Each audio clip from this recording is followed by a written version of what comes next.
This meeting will come to order. Today we have a hearing titled Direct-to-Consumer Genetic Testing and the Consequences to the Public Health. The Chairman, Ranking Members, and Chairman Emeritus will be recognized for a 5-minute opening statement. Other members of the subcommittee will be recognized for a 3-minute opening statement. I will begin. Genetic testing can affect how well some drugs work for you or whether they work at all. Learn if you have a propensity for obesity, cancers, diabetes, and more. These are some of the claims featured on the websites of 2 of the direct-to-consumer genetic testing companies we are examining in today's hearing.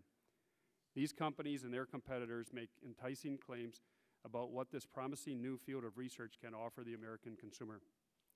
I'm sure that many people would want to know if they have a higher risk of being diagnosed with colon cancer or if their body is likely to react poorly to a drug that treats heart disease. With the decoding of the human genome, medical science opened up the possibility of detecting people's predisposition to disease, establishing a better understanding of family ancestry, and developing drugs that are designed to treat genetic conditions. Some companies are now marketing personalized genetic tests, claiming they have the ability to provide extensive information about their health with a simple swab of their cheek.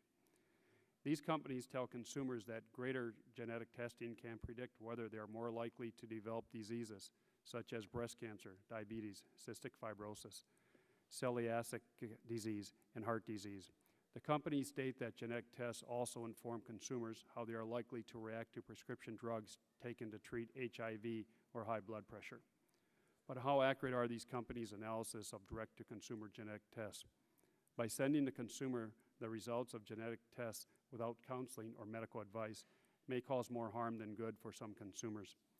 How accurate is the health information? How do companies explain differences in their analysis? Is there sufficient government oversight of the practices of direct-to-consumer genetic testing manufacturers? Today we will seek answers to these as we examine direct-to-consumer genetic testing kits and their potential implications for public health. A 2008 article in the Journal of the American Medical Association entitled Risk and Benefits of Direct-to-Consumer Genetic Testing Remains Unclear claims that, and I quote, companies cannot demonstrate causation, and many of the markers being used by the testing companies have not been validated by other groups or by studies that the molecular mechanism by which these genes might lead to disease, end of quote. Yet this subcommittee has learned that some direct-to-consumer genetic testing companies are advising their customers that, based on genetic data, their body is likely to react favorably or unfavorably to certain medications. For example, we discovered internal company documents demonstrating that one company informed consumers, based on their genetic markers, that they are likely to have a low risk of side effects should they use a certain cancer drug, irinotecan, a drug commonly used to treat colorectal and other cancers. The document goes on to say that because of the low risk of a bad drug reaction to the drug, if a person is treated for cancer, the medical team may want to prescribe this cancer-fighting drug. Today's hearing continues previous inquiries within the Subcommittee on Oversight and Investigation of Genetic Testing Issues. In March 2009, Chairman Waxman and I joined Ranking Member Barton and Subcommittee Ranking Member Walden in a request to the Government Accountability Office to investigate concerns that genetic testing market appears to have expanded rapidly and consumer fraud in this area is on the rise. Our letter requested the GAO direct its Forensic Audit and Special Investigations Unit to perform proactive testing of the actual products currently marketed by several companies and of the advertising methods used to sell these products to consumers.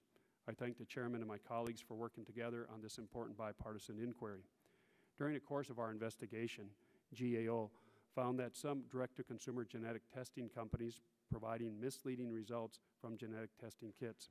GAO concluded that risk predictions often conflicted with the donor's factual illnesses and family medical histories. For example, one of the donors in the GAO investigation had a pacemaker implanted 14 years ago to treat an irregular heartbeat. But his genetic test came back stating that he was at decreased risk for developing a heart condition. When GAO consulted with medical and genetic experts, they were told that the direct-to-consumer tests are not diagnostic. As a result, the medical predictions based on genetic test results defy actual medical histories. What is less clear is whether the companies are accurate in describing test results to their customers. Today, Mr. Gregory Coots, Managing Director, Forensic Audits and Special Investigation with the Government Accountability Office, will be informing the subcommittee of their findings. Mr. Coots' team conducted the investigation into 5 direct-to-consumer genetic testing companies. Joining Mr. Coots is Dr. Jeff Shuren, Director of the Center for Device and Radiological Health with the Food and Drug Administration.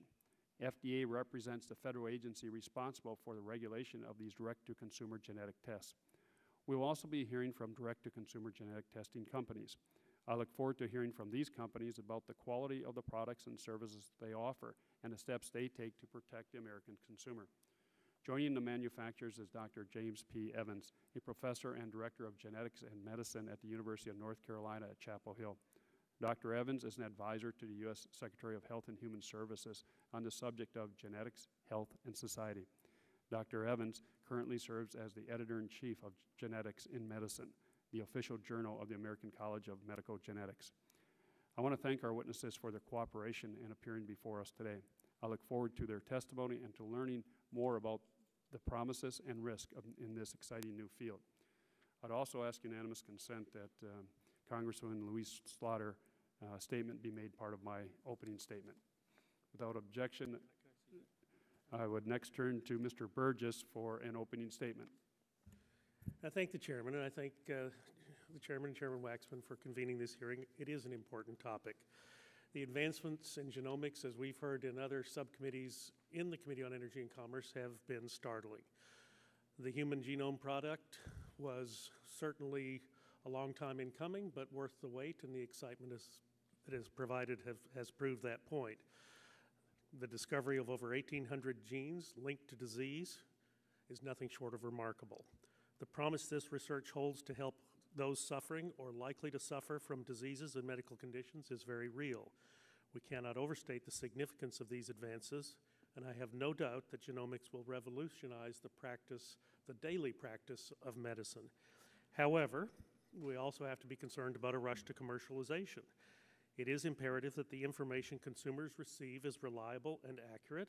As an obstetrician-gynecologist, I'm disturbed by a recent Washington Post article where the Food and Drug Administration asserts that patients may have had surgery, irreversible surgery, based on questionable results of genetic tests for a certain type of cancer. Consumers should have access to information, but it must be reliable and accurate. No one should be required to make an irreversible health decision, such as a surgical procedure, based on unsettled or evolving science.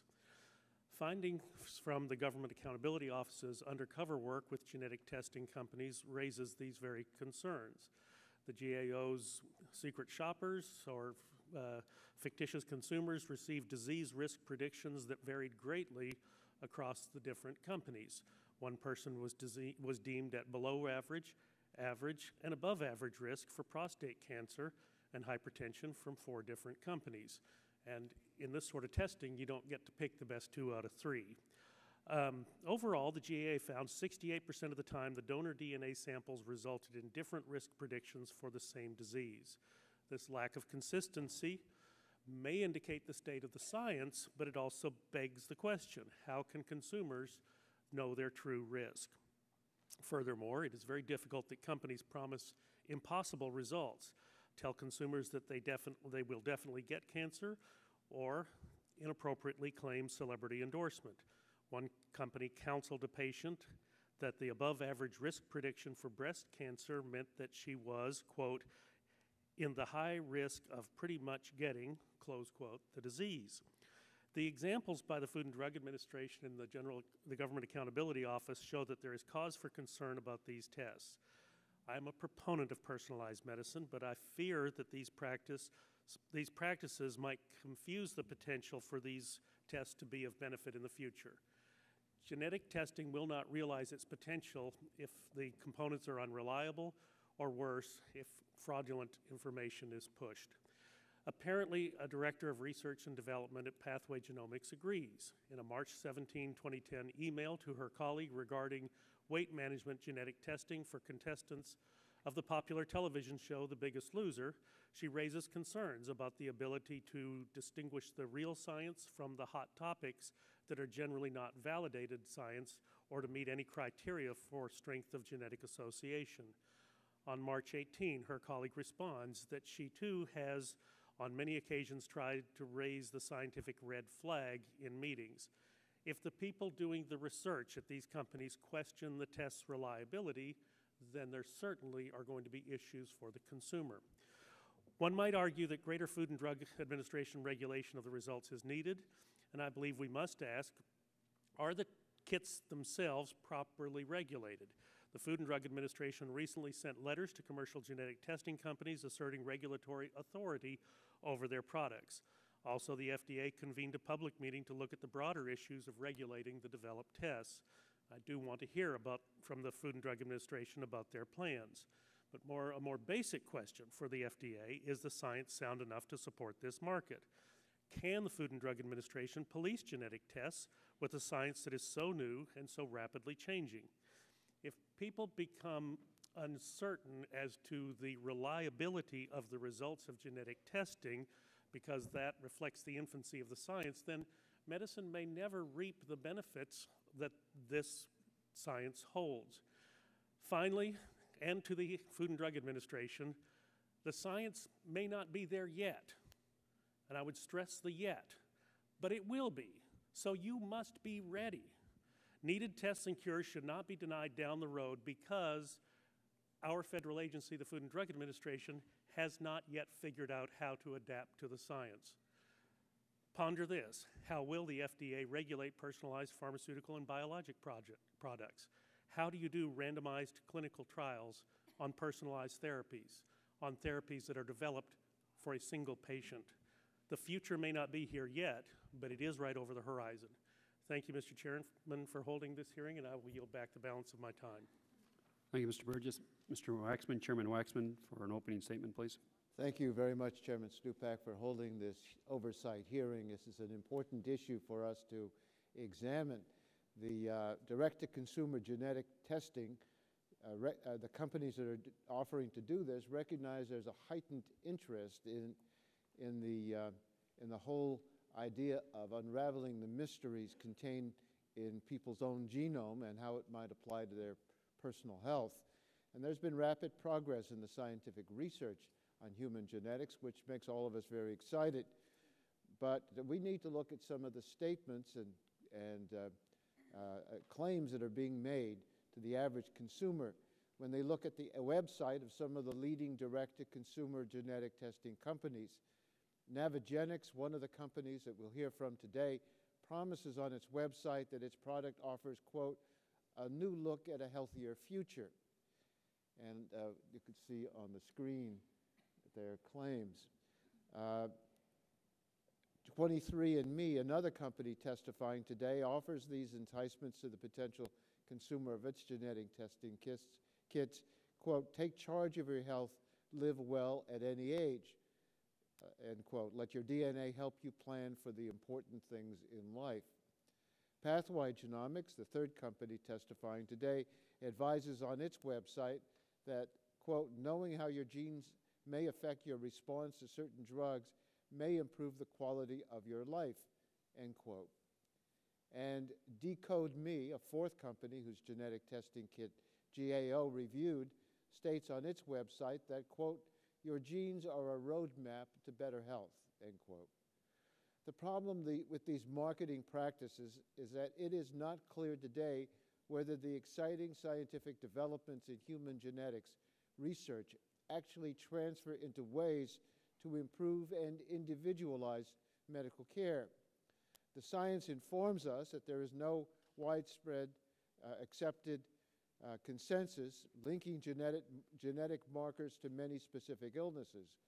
While understanding human DNA may someday help us cure hundreds of serious illnesses, companies need to be careful that they are not overstating what they have to offer the public.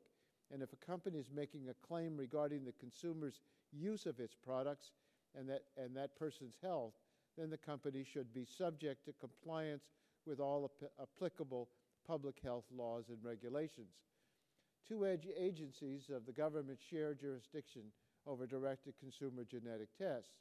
Under the Clinical Laboratory Improvement Act, CLIA, The Centers for Medicare and Medicaid Services, CMS, regulates the laboratories that conduct the testing, but not the health claims made by genetic testing manufacturers. The U.S. Food and Drug Administration, FDA, has jurisdiction over diagnostic tests, which are intended for use in the collection, preparation, and examination of specimens taken from the human body and are considered medical devices. The three companies testifying today have previously claimed that their products are not medical devices and thus do not require approval from FDA before they can be sold to consumers. In May of this year, Walgreens and Pathway Genomics announced a partnership to sell direct-to-consumer genetic testing kits to consumers over the counter.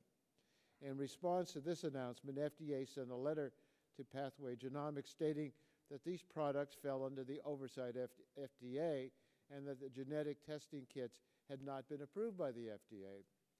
Shortly thereafter, FDA sent letters to 23andMe, Navigenics, Health Compass, and Decode Genetics, stating their products were medical devices but had not been submitted for pre-market review. This week, FDA approached 14 other companies on these issues, and FDA is here today to discuss their actions. I applaud FDA's efforts to protect the American consumer. I hope we'll hear from the genetic testing companies today that they will cooperate with FDA's enforcement efforts.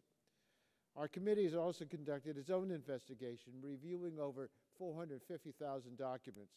We've uncovered questionable marketing claims, serious quality control and privacy concerns, and question about the accuracy of information provided to consumers.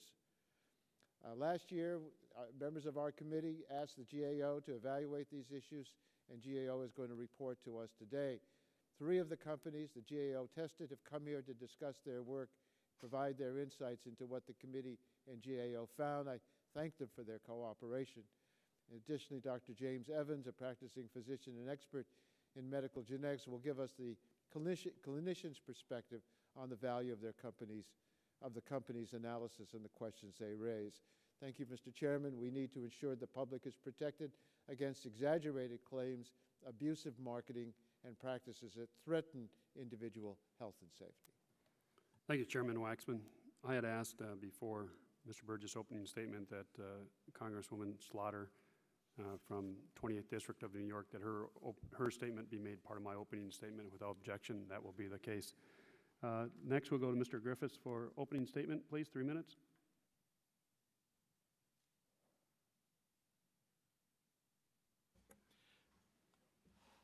Thank you, Mr. Chairman and Ranking Member, for this opportunity, this hearing to investigate direct-to-consumer genetic testing. I would also like to thank those witnesses that are here to help us with this investigation. Today, we will closely examine genetic testing and how effective the results have been for consumers. It is evident that as young as this industry is, there are many things that need to be investigated. Providing a safe, effective product for the public is, of course, the main concern that we will look at today. I'm hoping this discussion today will bring valuable insight into the scientific and ethical issues surrounding the personal genomics industry.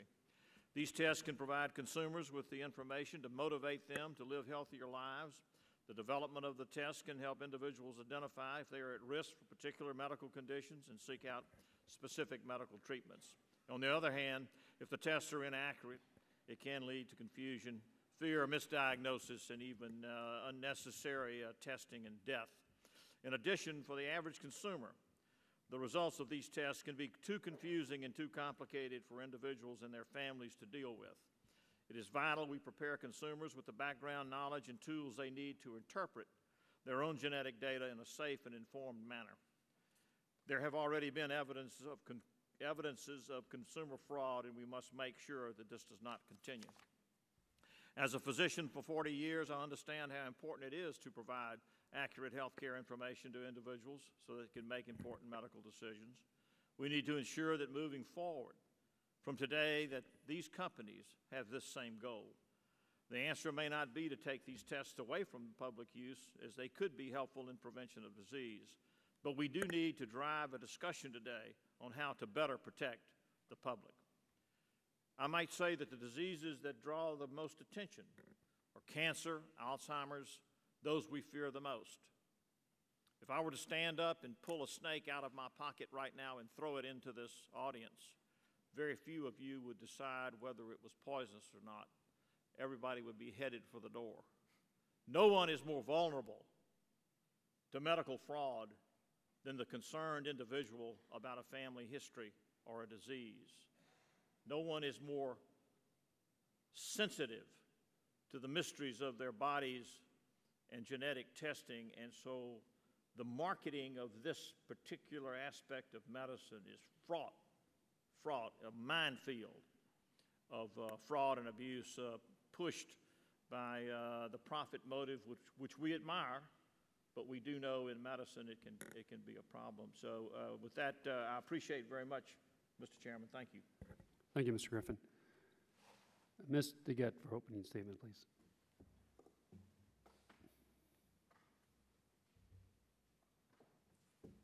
Thank you very much, Mr. Chairman. I want to thank you for holding this hearing on a very important and cutting-edge issue. Ever since the Human Genome Project was completed in 2003, invigorated scientific interest in genetic analysis and testing has led to complex breakthroughs, and now to a process so streamlined it can be marketed directly to the individual consumer. So today, because of this, we stand at a moral, ethical, and health crossroads where a significant examination from regulatory agencies is absolutely critical. Without a doubt, advances in the field have created opportunities for consumers to improve their health through the early detection of certain genetic predispositions. For example, when the technology warns somebody that they are at risk for diabetes in enough time to make significant lifestyle changes in the form of diet and exercise, this helps stave off the onset of the disease. And in addition, knowledge of an individual's unique genetic composition will allow doctors to give medicine for treatments that they know the bodies of the patients will not reject. But as we move forward, we've got to do so cautiously. Intertwined with the promise of direct-to-consumer genetic testing are the perils of what can happen when this information is used inappropriately. As a threshold matter, the information provided through direct-to-consumer genetic testing must remain private. When President Bush signed GINA, the Genetic Information Non-Discrimination Act, in 2008, and this committee worked for many years on that legislation, it was an important step towards ensuring a person's genetic composition would not subject them to maltreatment at the hands of insurance agencies and employers. So today, faced with the reality of genetic testing becoming infinitely more available and more prevalent, it's even more imperative that we make sure that each and every individual's privacy is ensured. Of equal importance to this is that easily identifiable scientific standards are adopted across the board. Before becoming the director of the NIH, Dr. Francis Collins, in researching his book, The Language of Life, DNA and the Revolution of Personalized Medicine, was shocked to find out, and some of you here know this, when he sent his own genetic sample to the 3 leading companies, the results he received in return differed. With the potential volatility of this information, such inconsistencies are impermissible. So we have to have a recognizable set of standards. You know, Dr. Collins, what he did when he got these 3 results that differed so much, he just went back in and just tested his own genome because he can do that. The average consumer cannot conduct independent verification tests. And in addition, they need some help from their doctors to figure out exactly what these test results mean, what the emotional and physical burden will be. All of these things are important. I'm excited about the potential for genetic testing, Mr. Chairman, but I also think we need to make sure that we have all the protections available. Thanks, Ms. DeGette. Mr. Latta, opening statement, 3 minutes. Thank you, Mr. Chairman. Ranking Member Burgess, thank you very much for holding this subcommittee hearing on direct-to-consumer genetic testing and the consequences to the public health. Advances in technology have led to incredible discoveries in the field of genetics, and that an individual can take a simple test in order to find out if he or she is predisposed to certain diseases. Such developments have many potential applications for consumers, and I believe that this is an area that is an important step in the direction of giving individuals more power over their own personal health decisions. The rapidly growing field of genetic testing symbolizes the entrepreneurial spirit and innovation that makes America great. The possibility of excessive government regulations, which would and could effectively put an end to an increasing technology, should not be our goal. Rather, since the field of genetic testing is still developing, it is important to bring together all the stakeholders, discuss the ethical and health implications, and spur the industry to address these concerns. Furthermore, we must examine the privacy implications for individuals having access to report on their own personal DNA. The potential for fraud and disclosure of personal information necessitates a close examination of the industry. Mr. Chairman, again, thank you very much for holding this hearing on direct-to-consumer genetic testing. I look forward to hearing the testimony today and from our witnesses, and I yield back. Thank you very much. Thank you, Mr. Latta. Ms. Green, for an opening statement, please. Thank you. Thank you, Mr. Chairman. I'll admit a bias. As a physician, I was never a fan of direct-to-consumer advertising, and the direct-to-consumer genetic testing raises even greater concerns and poses even more serious consequences. Having information regarding one's health is important. The more, the better. But having the kind of information genetics testing could provide without the guidance, the analysis, and the interpretation of a health professional can and apparently has already led to wrong assumptions and wrong decisions. So even before seeing the results of the GAO study, I had serious doubts. Doubts about the claims of the testing, about the cost, and about the diversity of the genetic pool. Clients may be duped into thinking they could get the genetic analysis by paying the cost of the test, when in some cases that's an additional cost, a higher cost that some can't afford. The gross underrepresentation of African Americans and other minorities in clinical trials has to impact the kind of information we could receive from the kind of genetic testing generally offered. It's my understanding that because of this, results may come back with no information on some of the diseases that cause some of the major health disparities. And this is after the client has paid for the information that they don't get. I had to be, and I'm sure my colleagues had to be, CLIA certified to do simple tests in our office where I could sit and counsel the patients myself. Although GAO showed that the information they received was generally meaningless, to think that such testing could be done and reported in such an unregulated manner is appalling. I commend the FDA for taking this issue on and the subcommittee for asking for the investigation. And I thank you, Chairman Stupak and Ranking Member Burgess, for holding this hearing. I yield back my time. Thank you, Ms. Christensen. Mr. Gingrey, opening statement, please.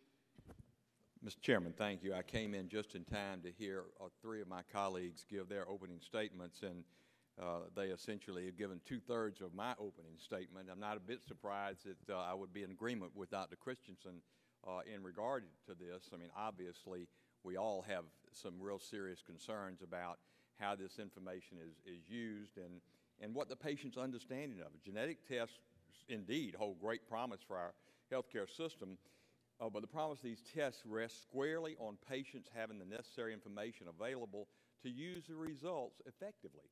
According to the National Cancer Institute's website, patients, this is a quote from their website, should be informed both verbally and in writing about the risk of getting tested, as well as what the test can and cannot tell you. That's the quote. I cannot agree more with these sentiments, as I said, expressed by my colleagues. Personal genetic testing kits, on the other hand, are generally sold to patients through the internet, as I understand it. These tests can require that patients send their DNA sample through the mail and check the results of their test online, hopefully in a secure manner. As a provider myself of 31 years, I am very concerned with the process I just described. I don't see much opportunity to educate patients about the strengths and weaknesses of these tests, what test results can and cannot teach patients, and how these results, most importantly, should be interpreted. You've got a lot of hypochondriacs out there in this country, and we're going to make maniacs out of them, I fear. Tests such as these, they may offer great insights into our health status, but the process by which these tests are conducted and analyzed should include the sound advice of a qualified medical provider like Dr. Christensen. Without the benefit of such medical insight, I fear patients may jump to wrong conclusions. Indeed, they may even jump off a building and create snap medical decisions simply out of fear or ignorance. Therefore, I believe that patients should have the benefit of medical advice when considering such test results. With that thought in mind, I look forward to the testimony of all of our witnesses, both panels, and exploring this issue in greater detail. I've got a few more seconds left, and so quickly, Mr. Chairman, this might not surprise you. Before I yield back, I would be remiss if I didn't once more use my opening statement to ask for a congressional hearing on our new CMS administrator, Dr. Berwick.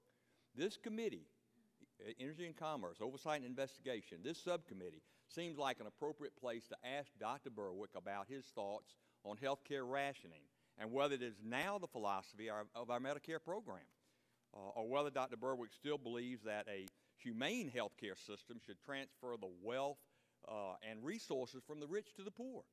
These are valid questions, questions for which I want answers, questions for which my constituents want answers, and I would like to believe that finding these answers is not a partisan endeavor, but one we can accomplish together. It's true that I may not agree with some of my colleagues on what the substance of those answers should be, but I think we should all be able to agree that getting answers to these questions is of utmost importance. And, Mr. Chairman, with that, I yield back, having used 23 extra seconds, and I appreciate your indulgence. That concludes the opening statements by members of the subcommittees who are present. So we have our first panel of witnesses tabled before us. On our first panel, we have Dr. Jeffrey Shern, Director, Center for Devices and Radiological Health at the Food and Drug Administration, and Mr. Gregory Kuntz, Managing Director of Forensic Audits and Special Investigations at the Government Accountability Office. It's the policy of the subcommittee to take all testimony under oath. Please be advised that you have the right under the rules of the House to be advised by counsel during your testimony. Do either of you wish to be represented by counsel? Both indicated that you do not. Therefore, I'm going to ask you, please rise, raise your right hand, take the oath. You swear or affirm the testimony you're about to give to be the truth, the whole truth, nothing but the truth, the matter pending before this committee. Let the record reflect that the witnesses replied in the affirmative. They are now under oath. We will begin with opening statements by our witnesses. Dr. Shern, start with you, please, sir. Doctor, I'm sorry. I guess they want Mr. Coots to go first. Greg, you want to go first then? Sure. Sorry about that, Doctor. Mr. Chairman and members I'm not of the going subcommittee. anywhere. Okay, sorry. Go ahead. Mr. Chairman and members of the subcommittee, thank you for the opportunity to discuss genetic testing. Today's testimony highlights the results of our investigation into genetic testing products sold directly to consumers. My testimony has two parts. First, I will discuss what we did, and second, I will discuss what we found. Also, at the end of my presentation, I will play audio excerpts from several of our undercover calls to genetic testing companies. First, we investigated 4 companies that have been touted as some of the most reputable in the industry. These companies claim that their tests will analyze DNA and provide genetic risk predictions for conditions such as cancer and Alzheimer's disease. They claim that the results of these tests can be used by consumers to help prevent them from getting these diseases. To test the legitimacy of these claims, we purchased 10 tests from each of these 4 companies. The cost of these tests range from $300 to $1,000 each. For each of our 5 volunteer donors, we sent 2 DNA samples to each company. One of these samples used factual information, while the other used fictitious information about our age and ethnicity. We used bogus identities for all 5 of our donors. We compared the risk predictions that we received for each donor for 15 diseases and made undercover calls to these companies to discuss our results. We consulted with several recognized experts in the field of genetics during all phases of this investigation. We also conducted interviews with each of the 4 companies. Separate from these 40 tests, we made undercover calls to 15 companies, including these 4, and asked them about their test reliability, privacy policies, and their sales of nutritional supplements. Now that I have set up what we did, let me go to the second point, our key findings. First, all 5 donors received conflicting results. Assuming these tests are credible, one would expect that the same DNA would receive the same predictions. Not so. 68% of the time, our donors received different predictions for the same disease. For example, as shown on the monitor, donor number 3 was at the same time at below average, average, and above average risk for prostate cancer, high blood pressure, and type 1 diabetes. By the way, donor number 3 is me. So, Mr. Chairman, as a consumer, which of these predictions should I believe? Dr. Burgess advised me to be optimistic and to believe company number 2. However, what I really believe, as do our experts, is that these results show that these tests are not ready for prime time. We also received disease predictions that conflicted with our donors' actual medical history. For example, as mentioned, I have in my hand, and for those that can't see, the monitor shows the actual pacemaker one of our donors recently had replaced. This pacemaker controlled this donor's atrial fibrillation or irregular heartbeat for the last 13 years. However, according to 2 of these 4 companies, this donor is at below average risk for developing atrial fibrillation. So, as we've talked here, is this science or is this art? We also identified, as mentioned, deceptive and fraudulent marketing practices related to genetic testing. For example, I have in my hand a bag of nutritional supplements that are supposedly customized to my specific DNA. According to the sales representative, these supplements can treat or prevent arthritis. They can also replace prescription medications for high blood pressure and high cholesterol. Sounds great. The problem is that these supplements are illegally being marketed as a drug without the required FDA approval. One company claimed, as mentioned, that Lance Armstrong and Michael Phelps used or endorsed their supplements. According to representatives for Mr. Phelps and Mr. Armstrong, they have nothing to do with these supplements. 2 companies claim to have a DNA test that will predict which sports children will excel at. And finally, 2 companies told our fictitious consumer that she could secretly test her fiancé's DNA and surprise him with the results. This secret testing is illegal in 33 states. In conclusion, our investigation shows that the test results that we received, as all of you have mentioned, are misleading and, in many cases, not of much value to consumers. This is particularly relevant today as companies are attempting to market these tests in retail stores across the country. These results should not detract from the great promise of genetic testing and the progress made. However, consumers need to know that today, genetic testing for certain diseases appears to be more of an art than a science. As I mentioned, we will now play audio excerpts from some of our undercover calls to genetic testing companies, and you will see the transcription of the conversations on the monitors as you listen.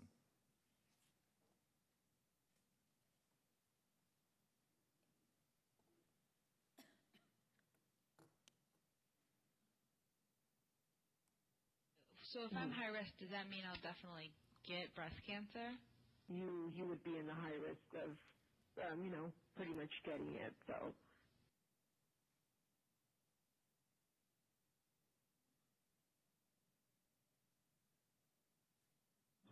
We found out recently that we can repair DNA damage. This has been known for a while and demonstrated. And Can really? Oh yeah, it's called epigenetics. And So that's repairing DNA? Yeah. The genes are considered now not to be the source of our biology. They're a symptom.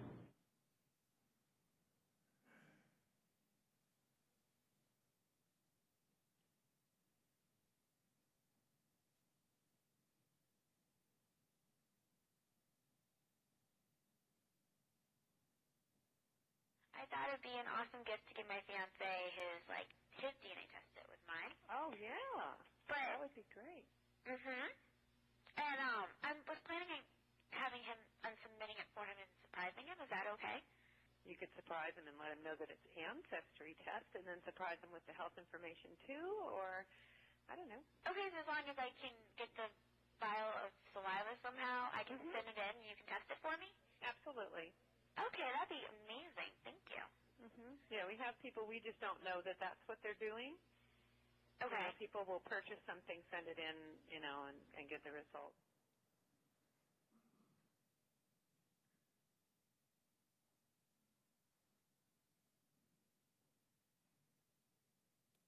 Lance Armstrong, meeting with him at the end of February. He is, I mean, when he went to our website and he had a chance to talk, of course, his doctors, his people, talk with our people, and they say it's the most amazing thing they ever seen.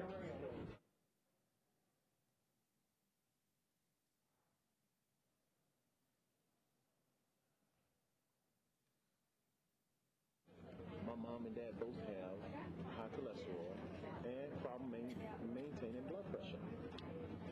I don't have either one, but my parents have both. If I wouldn't have started taking my product,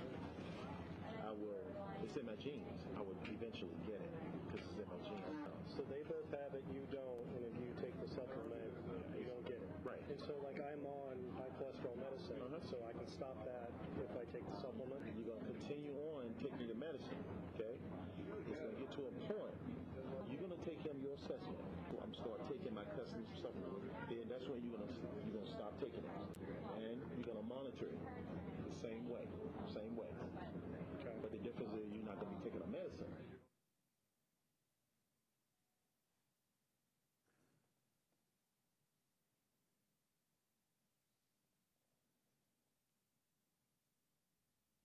Mr. Chairman, that ends my statement. I look forward to your questions.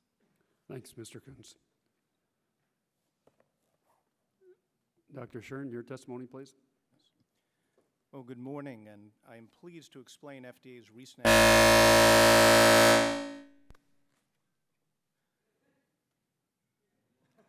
I hope that's not a portent of things to come. But I'm happy to explain our recent activities related to direct-to-consumer genetic tests, also called DTC, or direct access genetic tests. Scientific advances resulting from the Human Genome Project have created opportunities to better identify people at risk for particular medical conditions and to target medical treatments based on the chances that a patient will respond to a treatment or experience an adverse event based on their genetic profile. FDA supports the promise and development of innovative genetic tests. However, the field of personalized medicine will not make good on that promise if the in vitro diagnostic tests doctors and patients rely on are inaccurate, or if only a tenuous link between what the test measures and its clinical significance. Failure to validate the accuracy, reliability, and clinical implications of a test can result in patient harm from misdiagnosis, failure to treat, delay or inappropriate treatment, or avoidable adverse events. Those risks can be increased when the test is marketed directly to consumers without medical advice or genetic counseling. A genetic test is subject to FDA oversight only if it is a medical device, that is, if it's intended for use in the diagnosis, cure, treatment, mitigation, or prevention of disease. A test to determine a person's risk of developing heart disease is a device, but a test to determine ancestry or curly hair is not a device. At the time of the 2006 GAO investigation, most of these diagnostics were nutritional genetic tests that assess what kinds of foods consumers should eat and dietary supplements they should take. FDA followed up with those companies, and FDA, CDC, and FTC published a cautionary statement on DTC genetic tests. In 2007, FDA began meeting with some of the companies that are the subject of the GAO's new investigation. FDA's Center for Devices did not inform these companies that they could lawfully market their test without FDA oversight. Instead, the center met with them to gain a better understanding of what they were doing or planning to do. At that time, these tests were being marketed for such purposes as antiquity determinations. Since then, though, we've seen changes in the number and types of claims being made. One company provided test reports for 17 conditions in 2008, but provides over 100 type of results now. Some companies now are making claims about high-risk medical indications like cancer, about the likelihood of responding to a specific drug. In many cases, the link between the genetic results and the risk of developing a disease or drug response has not been well established, Even the experts don't know what the results mean. Marketing DTC can increase the risk of a test because a patient may make a decision without a medical professional that adversely affects her health based on a false result, such as stopping or changing the dose of a medication. More aggressive DTC marketing efforts became evident recently when Pathway Genomics was poised to offer their home-use saliva collection kit directly to consumers through more than 6,000 Walgreens stores. 23andMe is marketing to consumers on Amazon.com. The escalation in risk and aggressive marketing caused FDA to notify Pathway Genomics on May 10 of this year that their offering appeared to meet the definition of a medical device. On June 10, FDA sent similar letters to 4 other diagnostic test firms offering their tests directly to consumers. FDA considers all of these products to be a medical device on the basis of the manufacturer's claims about the test results. In addition, a letter was sent to Illumina Incorporated for supplying an unapproved genetic test to several of these DTC companies. All 6 companies have been invited to discuss further the regulatory status of their products with FDA. FDA is meeting with these companies now and may take additional actions depending on the outcome of those meetings. Earlier this week, we sent similar letters to 14 other firms marketing DTC genetic tests. FDA supports consumers having information about their genetic profile. We just believe consumers should have results that are accurate, supported by sound science, and understandable. We're not being paternalistic, we're being patient advocates. I commend the subcommittee's efforts to further the dialogue about the safety and effectiveness of genetic tests being marketed today. Mr. Chairman, that concludes my formal remarks. Thank you, Doctor. We'll start with questions. I'll begin. Mr. Coots, so cotton swabs. So how do I go about it? If I go online, what do? I have to get a kit, and what does that cost me? How do I go about doing it? Well, the first step is you need a credit card to pay for it. Well, that's always number one. That's usually the first step. And then when you get the actual kit, and what does that cost, that actual kit? The 4 we bought were anywhere from about $300 to $1,000 each. And that was for the kit? For the kit. Okay. Yes. And there were no other products. These 4 companies were not marketing supplements with theirs, so that was something very different than what we've seen before. Okay. So once you get that, you fill out a certain profile information, mostly age and ethnicity, and 3 of the 4 actually had you spit saliva into a little container, and then seal that container and put it in the mail. The other one used, like, what was a Q-tip to do cheek swabs to get the DNA samples, and then you put that into a plastic container and send that in. Now that's costing me anywhere between $300 to $1,200 for this test. There's others that are more expensive and less expensive. There's a lot more on the market, but with these, it was $300 to $1,000. Okay. What do you estimate Americans spend each year on this genetic testing? How large is this industry, would you say? We don't know. The only source we've seen, I think, is the National Academy of Sciences reported it was approaching $1 billion and growing at 20 or 30% a year. But I don't think anybody would ever know, with the internet being one of the primary ways that this is marketed. Okay, so if it's estimated $1 billion a year and it's growing at 20 to 30% per year, but yet on your reports, as you showed, one of the first charts you showed, 68% of these findings were wrong, correct? Well, they differed. For example, when I mentioned in my opening statement for prostate cancer, I had different companies tell me I was at below average, average, and above average risk. So 68% of our 40 tests, we got different results for the same disease. Okay. Then how did you get the bag of supplements there, the black bag there? That was a 5th company we tested, and actually they were very, very different. They would be more of what we would describe the bottom feeders in this industry, the ones who are really more of a consumer scam. They're telling you based on your DNA that they've customized these supplements to me, and I've got my fake person's name, and I'm not going to tell you what it is because we're going to use it again someday probably. But yeah, they're saying that if I take these supplements, that it's going to reduce the probability I'm going to get these diseases they say my genetic tests show I'm predispositioned to have. So if it says you're predisposed to high blood pressure, they'd send you these supplements. And what did the supplements cost, that little black bag of supplements? $140 a month. All right. And how long are you supposed to take those supplements then? Forever, I assume. I don't think it said you stop at any point. So when you give them your credit card, it's $140 a month, and they send you a new bag. I think you take 20 of these a day, is what we were told. Do you know what they are? What's the pills in that bag? There's not ingredients. It says it's got a number of different plant and herbal and a bunch of things in it, but I don't know if I think we've got maybe the detailed components. We could provide them for the record if you're interested in that. Okay, so you really don't know what you're taking? No, we don't really know what we're taking. And it's $140 a month. Correct. Dr. Shern, in 2009, you testified that the FDA sent letters to a variety of companies regarding the direct-to-consumer genetic testing and medical devices. And then again, this year you did the same thing. You sent additional letters to companies informing them they had to go through the medical device pre-market approval process. So the FDA regards these direct-to-consumer genetic testing then as medical devices? Yes, we view these tests by these companies as medical devices. Would the company then selling me back this black bag of supplements every month for $140, would they have to get FDA permission to do that? If they're making a claim that that would lower my high blood pressure, but if it's going to lower cholesterol, then they're making a drug claim, and the answer is yes, they're selling an unapproved drug. So if I do my genetic testing and it shows I'm predisposed to high blood pressure, let's say, and I sign up for this bag of supplement, as Mr. Kuntz has there, then they would have to be registered with the FDA to send me that, because they're sending me medication, if you will, to lower my blood pressure. Is that correct? They're sending medication to treat high blood pressure. They're going to need to get that product approved by the FDA. Okay, so the product has to be approved. They would have to have a license, would they not? By the DEA, Drug Enforcement Administration, yourself, be licensed to do this?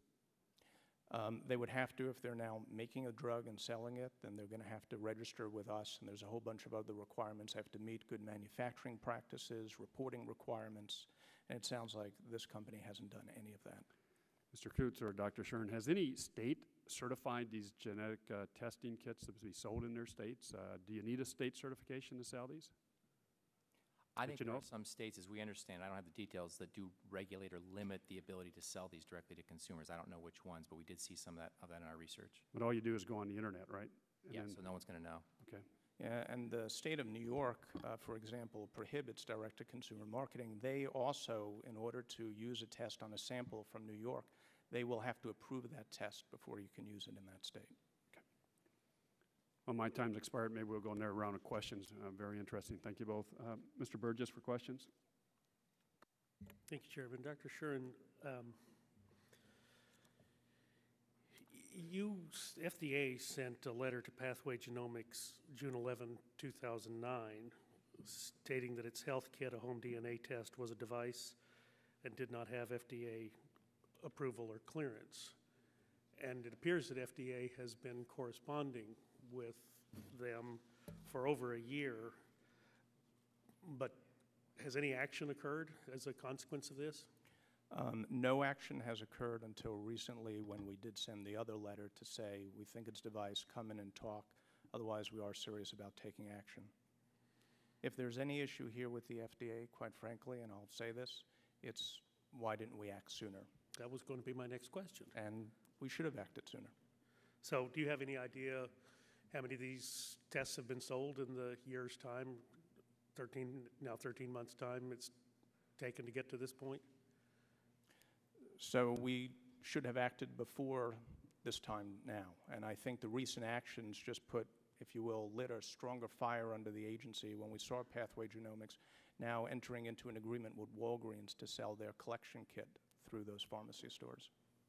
So Walgreens was the catalyst? Combination of things. We started to see these companies market for higher risk claims, marketing more claims, and we thought at this point it's time to take action. We also were trying to sift through if these companies were making tests that might fall under our enforcement discretion policy for laboratory developed tests, and we do not believe that these companies are making laboratory developed tests. How many of these companies with whom have you been communicating? We've got the letter from Pathways. Are all of the ones on Mr. Kurtz's list companies with which you've communicated in the past year? No. 7 of the companies we've been communicating with either in the past year or just recently we sent letters to. 3 we have not. We will follow up on the information that was given us to GAO. We have also shared this information with the Federal Trade Commission as well. What, look over the horizon for just a minute. What do you see as, what are the next steps as far as the regulatory process? What's going to happen as a consequence of the chairman calling this hearing today? So what we will be doing with these companies, we're giving them an opportunity to come in and tell us what is it you want to do. If these companies are going to go out and market tests that are not for device claims, they're not making medical claims, that's one thing. If they're going to go out and make medical claims, and we're going to talk about what you need to do in order to sell that test lawfully on the market. I'll just ask the question again. Do you have any idea how many of these kits were sold in the year between the letter that was sent to Pathways in June of '09 and the present time? No, we do not. What, and presumably it's not just Pathways, of course, it's the other companies as well. So whatever it is, you probably conservatively multiply it by 3 or 4 to get to the total number. That's correct. I believe 23andMe, and they may be able to answer this, put some information out that they had about 50,000 customers of their test. I believe that's a number we heard. But that's total. That's not just in the last year. That's correct. Mr. Kurtz, do you have any idea over the year that we've kind of been aware that there might have sort of be a problem here and now getting really serious about it? Do we have any idea of how many kits have been sold and how many dollars have been spent on this? No, this was primarily an undercover investigation, so we didn't do a lot of market research, and I don't know how anyone would tell for sure, but I mean, the companies can represent that hopefully at the next panel. And maybe we'll go there with the next panel. Dr. Shuren, have any of the companies ever been denied marketing devices requiring approval? They haven't come to us to have their devices marketed. So it's not even been on the radar screen? They haven't. In years past, when the tests were first being developed with some of the companies, we actually suggested that they come to us if they want greater clarification. Back then, they were making much simpler claims. They never came to us with any data or information. And Mr. Kurtz, do you feel it would be important to associate? You've got 4 companies that were blinded up on the slide. Do you think it would be important for this committee to know, to unblind those so that we know which companies provided which results? Of the 4? Yes. If you'd like, yes. Maybe that information could be made available to the committee. What's that? If I'm advised if you know, you may state it. All right, well, of the 4 companies, and they're described as number 1, 2, 3, 4 in our report. Number 1 is 23andMe, 2 is Decode Genetics, 3 is Pathway Genomics, and 4 is Navigenics. And again, I'd assert that you can look at that the glass is half full, so I would definitely take the best results that you got of the 4. I slept better last night. I knew you would. Thank you. I did that for your benefit. And your testimony notes that company 2 claimed that testing for more markers is probably more accurate. If the company tests for more markers, that increases their accuracy. Can you comment on that? Yeah, when we did visit with the companies. They don't know exactly what we did at the time, but they did each claim that they weren't surprised that we got different results and that the differences were attributable to the number and type of markers that they looked at. And so that was what several of them claimed, that they were more reliable than the other ones, but they all were not surprised from what I understand from the interviews. Okay, are we going to get to go a second round? Thank you. I'll yield back. Chairman Waxman, please. Thank you, Mr. Chairman. Well, Dr. Shuren, you believe that these are medical devices and should be regulated by the FDA. Is the basis of that the claims that are made by the websites and the producers of these tests? Yes, that's correct. So claims for risk of cancer or sensitivity to drugs. Okay. Now, what do they have to do to stay in business if they're considered medical devices? Well, we hear from them the particular claims they in fact want to make, and for some of these they're going to have to come to us and submit pre-market data. What we have done with companies in the past who may be marketing at a test already, who need to get FDA clearance of approval, we may allow them, if they're ready to come in the door with a submission, and they've got the data, and there isn't a risk to patient safety, we may allow them to continue to market for a short period of time to allow us to look at that data and make a determination. But if they're not prepared to do that, or there's concerns about patient safety, then we would have them no longer market that test. I assume that the science is not advanced to the point where they can say, you are going to get this disease, or you are not going to get this disease. They're looking at the trend, the likelihood. Now, if they have a scientific ability to say it's more likely than not, isn't that helpful to the consumer? And how would they be able to get approval for that kind of a claim from the FDA when they can't show the absolute scientific backing for a claim like that? Well, what's critical here is that, first of all, that information has to be accurate. And there's a lot of questions now about the accuracy of that information, as you saw from what GAO showed, and it's been in some published reports already that, in fact, the companies disagree.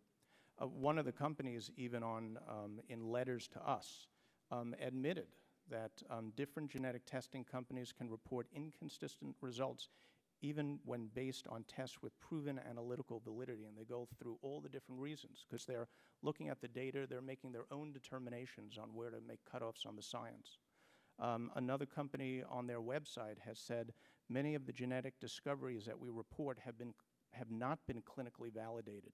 And the technology we use, which is the same technology used by the research community, to date has not been widely used for clinical testing. So in terms of what we're going to want to see is not only is it accurate, but if we're going to give information to patients, is that information truthful, not misleading? Are they going to understand it? What's going to be the emotional impact with that patient? Is it information they're going to be able to handle by themselves? Or it's really information that they need a physician or a genetic counselor to provide back to them? We're going to look for data to answer those questions. Well, that's an interesting point, because you're saying not only does the information have to be accurate, but FDA is going to evaluate how the information is going to be received. Now, let's say there's a maternity test. Someone wants to market a maternity test. I assume that requires FDA approval, pre-marketing approval. Did FDA, in reviewing those tests, look at how the information would be received? When we do look at tests that are over the counter, so here the test is simple enough that the patient can use it and test themselves, and they can understand and use the results. So the answer is, for these tests where there are concerns about how the patient will No, but I asked you about a specific one. Well, for maternity may not be actually a device claim. Now, as I understand, Whereas a paternity pregnancy test is not something that would be approved by the FDA. Why is that? That's correct, because if it's using, for example, as evidence in a court case for determining if you're the father of the child, that's not a medical claim. However, there may be things about paternity. If you're saying that, well, we're looking at paternity for making a decision of your risk for heart disease, then you're making a medical claim. Now, the consequence of some of these lines, for exactly where you draw it, for a company to get a medical device approval would mean what? They'd have to do lots of tests. It'll cost them lots of money. And I suppose that some of these companies won't be able to stay in business. Is that a fair statement? Well, it depends upon what they're going to actually test. And to show that it's actually accurate, you're measuring what you're supposed to. So, for example, this is the genetic profile we're looking for. Much of that is bench testing. Let me ask you this question, because I have just a few seconds left. If the requirement for the test, and this is yet to be determined by FDA in talking with these companies, if the cost of doing the test to get pre-market approval by the FDA would turn out to be so expensive that the companies could not stay in business, and there were no companies in business, is that a good result? Does FDA think it's a good idea not to have any of these companies doing this kind of work? We think that it's good to have companies doing the work if the tests are accurate, they're supported by sound science, and they're understandable. We don't think it's good to be giving misinformation to patients. Thank you. Thank you, Mr. Chairman. Mr. Coots, if I may, you'd identified the 4 companies that you dealt with in your investigation, but the company that you bought the supplements from, that was not one of the 4? Right, that was GeneWise Life Sciences. Okay. Mr. Griffiths, for questions, please.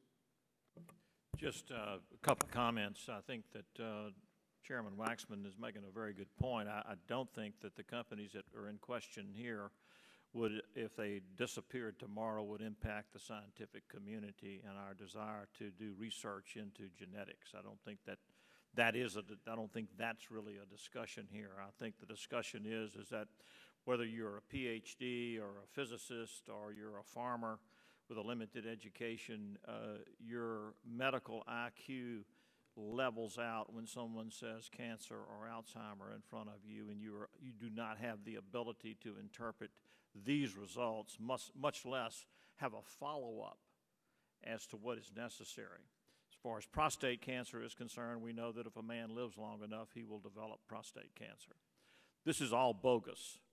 This is nothing more than the snake oil salesman revisited again in a high-tech community and in a high-tech way.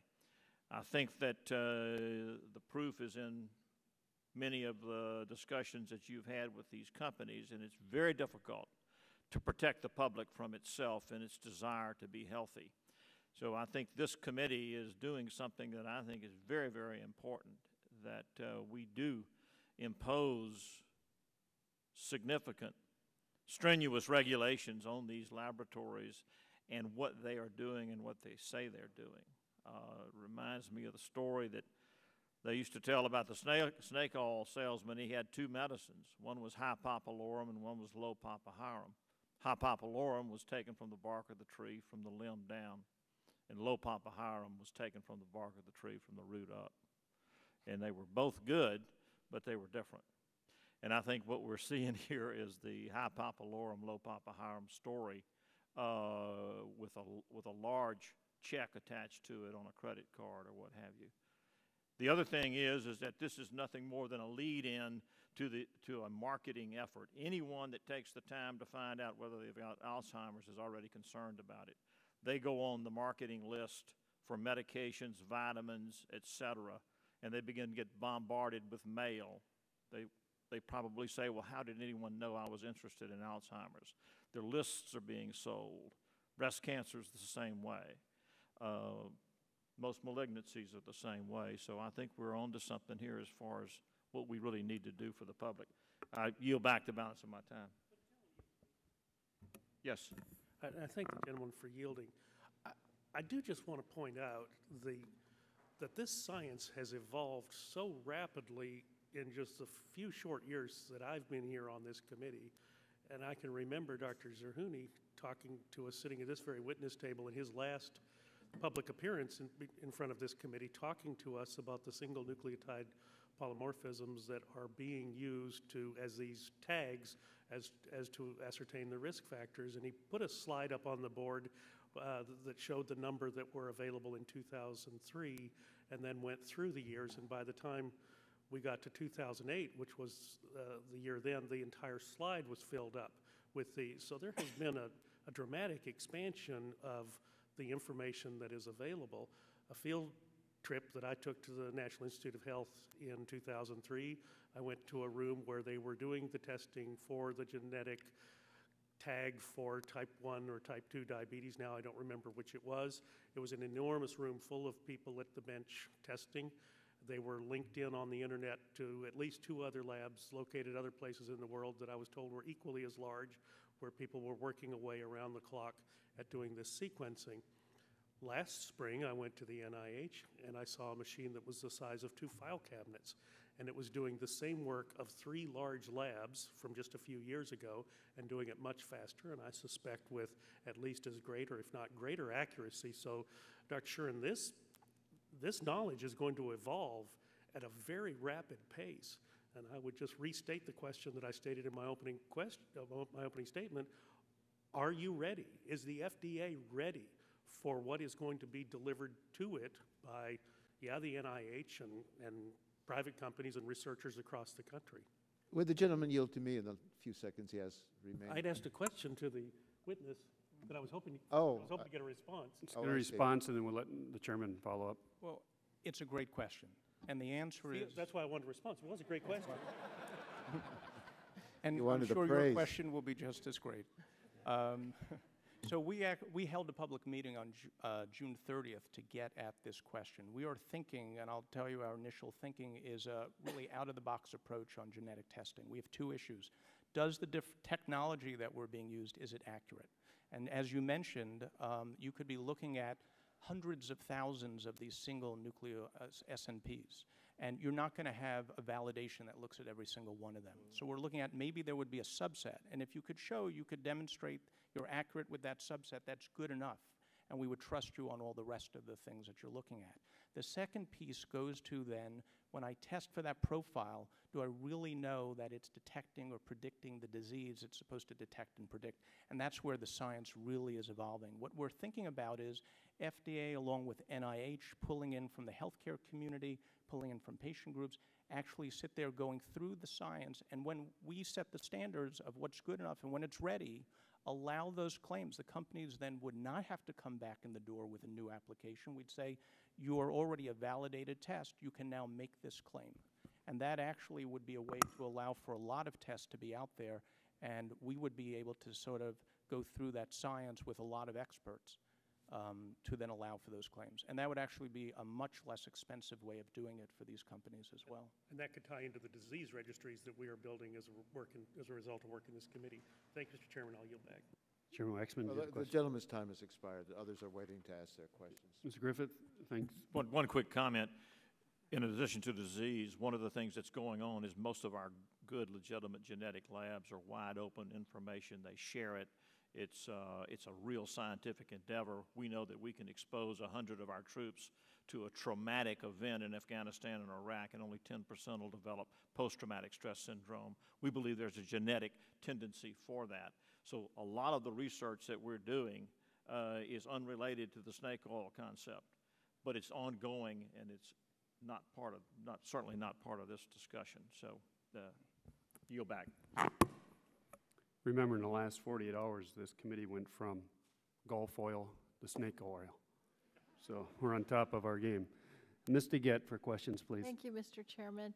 I'd like to follow up on the points that Mr. Burgess was just making, because I'm interested to know, Dr. Shuren, if in fact, in your written testimony, you say the FDA has cleared a number of genetic tests since 2003, and I'm wondering if in your opinion, we have the technology to be able to determine that these mail order type of tests can be accurate and can be approved. So there are two parts of accuracy. The technologies using today are getting better and better, and some of them are pretty good. But in terms of what the results mean, for many of the claims being made by these companies, the science is not yet sufficiently evolved. So you can test you can do the technology, you can do the test, but it's the interpretation of the test. That's right. The technology is moving faster than the science behind the interpretation. And so given that, do you think that it's likely under the process you've described that the FDA will be able to approve some of these mail order testing?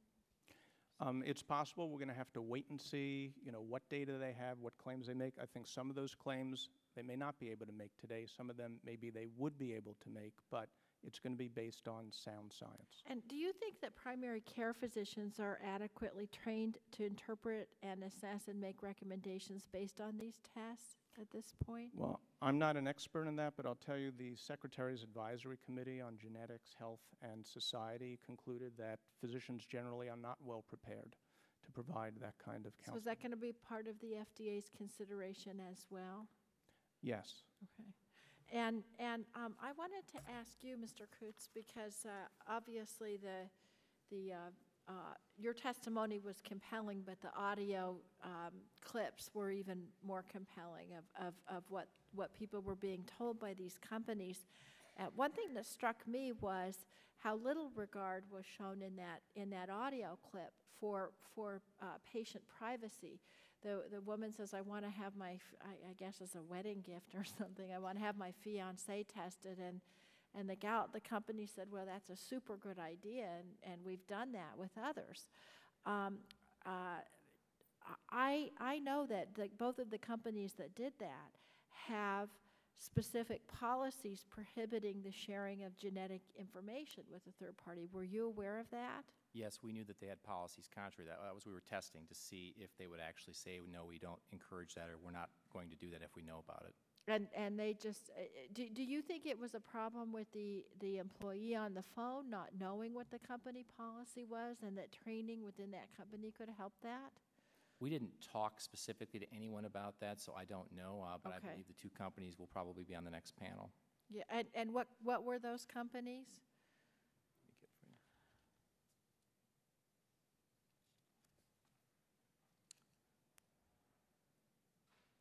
believe it's Pathway is one, Okay. and Navigenics is the second. Okay, thank you. And here's my other question. I'm wondering if you know if these companies went out of business, or any of these companies went out of business that held this genetic data. Is there some kind of a system right now for what would happen to that data if the companies went out of business? I don't know that. Dr. Shern, is that part of what the FDA is considering when it decides whether to approve these tests? It's not an area that we have jurisdiction over for the most part. If we're dealing with labs, then CLIA does have certain protections in place. Covered entities under HIPAA do, but you may be dealing with companies that fall outside of that scope, and that could be a problem. Okay. I'm going to yield my remaining minute to the chairman, who has another question. Well, you're very kind. Thank you. I guess the question that I just want to raise, and we'll have the witnesses on the second panel that could be helpful in answering this question, but do these companies have researchers that are adding to the information that will help us have these breakthroughs for learning more about propensity to disease and how to make medicine more personal? Do they have researchers? Are they adding to the scientific knowledge? Or are they, as the gentleman from Alabama seems to suggest, charlatans, and if they're all closed down, then so be it, that they don't really serve a useful purpose? I don't think that the public ought to be misled. I don't want people to be abused. And so I think there ought to be some scientific standards. But I think we have to look at what the consequences will be if they have to go through a process at FDA that may be so expensive that they can't survive it, and what the loss will be. So I just want to raise that question more for the second panel, unless either of you have an idea, an answer to it. But otherwise, I think it would go to the second I could answer panel. a certain way. Certainly. I don't believe these 4 companies are involved with fraud. I don't believe this is fraud necessarily, because I think they believe what they're doing. I don't think they believe they're intentionally deceiving anyone, whereas I believe this is fraud. So I just want to make that distinction. I didn't necessarily answer your question directly, but there is a difference between companies that believe they're doing something good and right versus ones that know they're deceiving consumers. That product, if sold without a claim, correct, can be sold without any FDA review. Yes, and it is being. I mean, there's so lots the of question products. is a claim by one of these direct-to-consumer advisories make that something for which FDA would be required to review it? And I have a serious question about that. But again, these lines that we're drawing, so the product that you're worried about that could be fraudulent could be sold freely, but the people that make the claim, if they just couched it another way, may avoid any regulation. Right. Thank you. Well, and I would add, in terms of researchers, from the information we know, they're not doing their own research on the genetic profiles, but they're interpreting the studies that have been performed by others. I would raise, regarding companies going out of business, there's another side to this. The failure of FDA to regulate for many of these tests has created a disincentive for traditional manufacturers to get more involved in this area, and I think that stifles innovation as well. We need to consider it. Smart regulation can enable innovation. Ms. Christensen, questions, please. Thank you, Mr. Chairman. Mr. Coots, you said in your testimony that many of the studies on which the genetic testing companies base their risk predictions include only data for people of European ancestry. I understand that GAO sent DNA samples with altered ethnicity information to 4 genetic testing companies. Can you explain how exactly that worked? What altered ethnicities were submitted in your investigation? And did the genetic analyses you received differ based on what you told the companies about ethnicity? Yeah, that is another interesting angle to this, and I'll just use myself since I was one of the donors. In one of my cases, case number 1 for me, I was a 48-year-old Caucasian, etc. In the other case, I was a 69-year-old African-American man. And so with respect to that, the results I got back in 2 of the cases were identical, but there was a footnote saying, but these results really don't mean anything because you're comparing your African-American to people of Eastern European descent, etc. The other 2, the results were different. And so they were apparently comparing me as an African American against other African American men, or perhaps just African Americans, I'm not sure. And those were different, and there were a lot less of them. In other words, certain diseases they weren't able to compare. So it was a combination of, I think, misleading. They all disclosed something about it, but at the end of the day, we got different results for 2 and the same results for 2. We asked for refunds, and 2 of the 4 gave us refunds because we felt we had been ripped off on that as a minority. Okay. Well, that kind of responded to my other question. Which companies gave the refund and which ones didn't? The refunds were Decode and 23andMe, and Pathway and Navigenics did not give us refunds. Well, do you feel that, do the companies say up front that, do they let the customer know up front? You do have to put your ethnicity on. All of them, I believe, asked for age and ethnicity. Some asked for additional medical information on your history. And do the companies say up front, well, we don't have a lot of data for minorities because our data pool really comes from people of European ancestry? Is that information provided up front?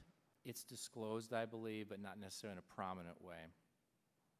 So in the case of minority customers, do you feel that the marketing is misleading and deceptive, or?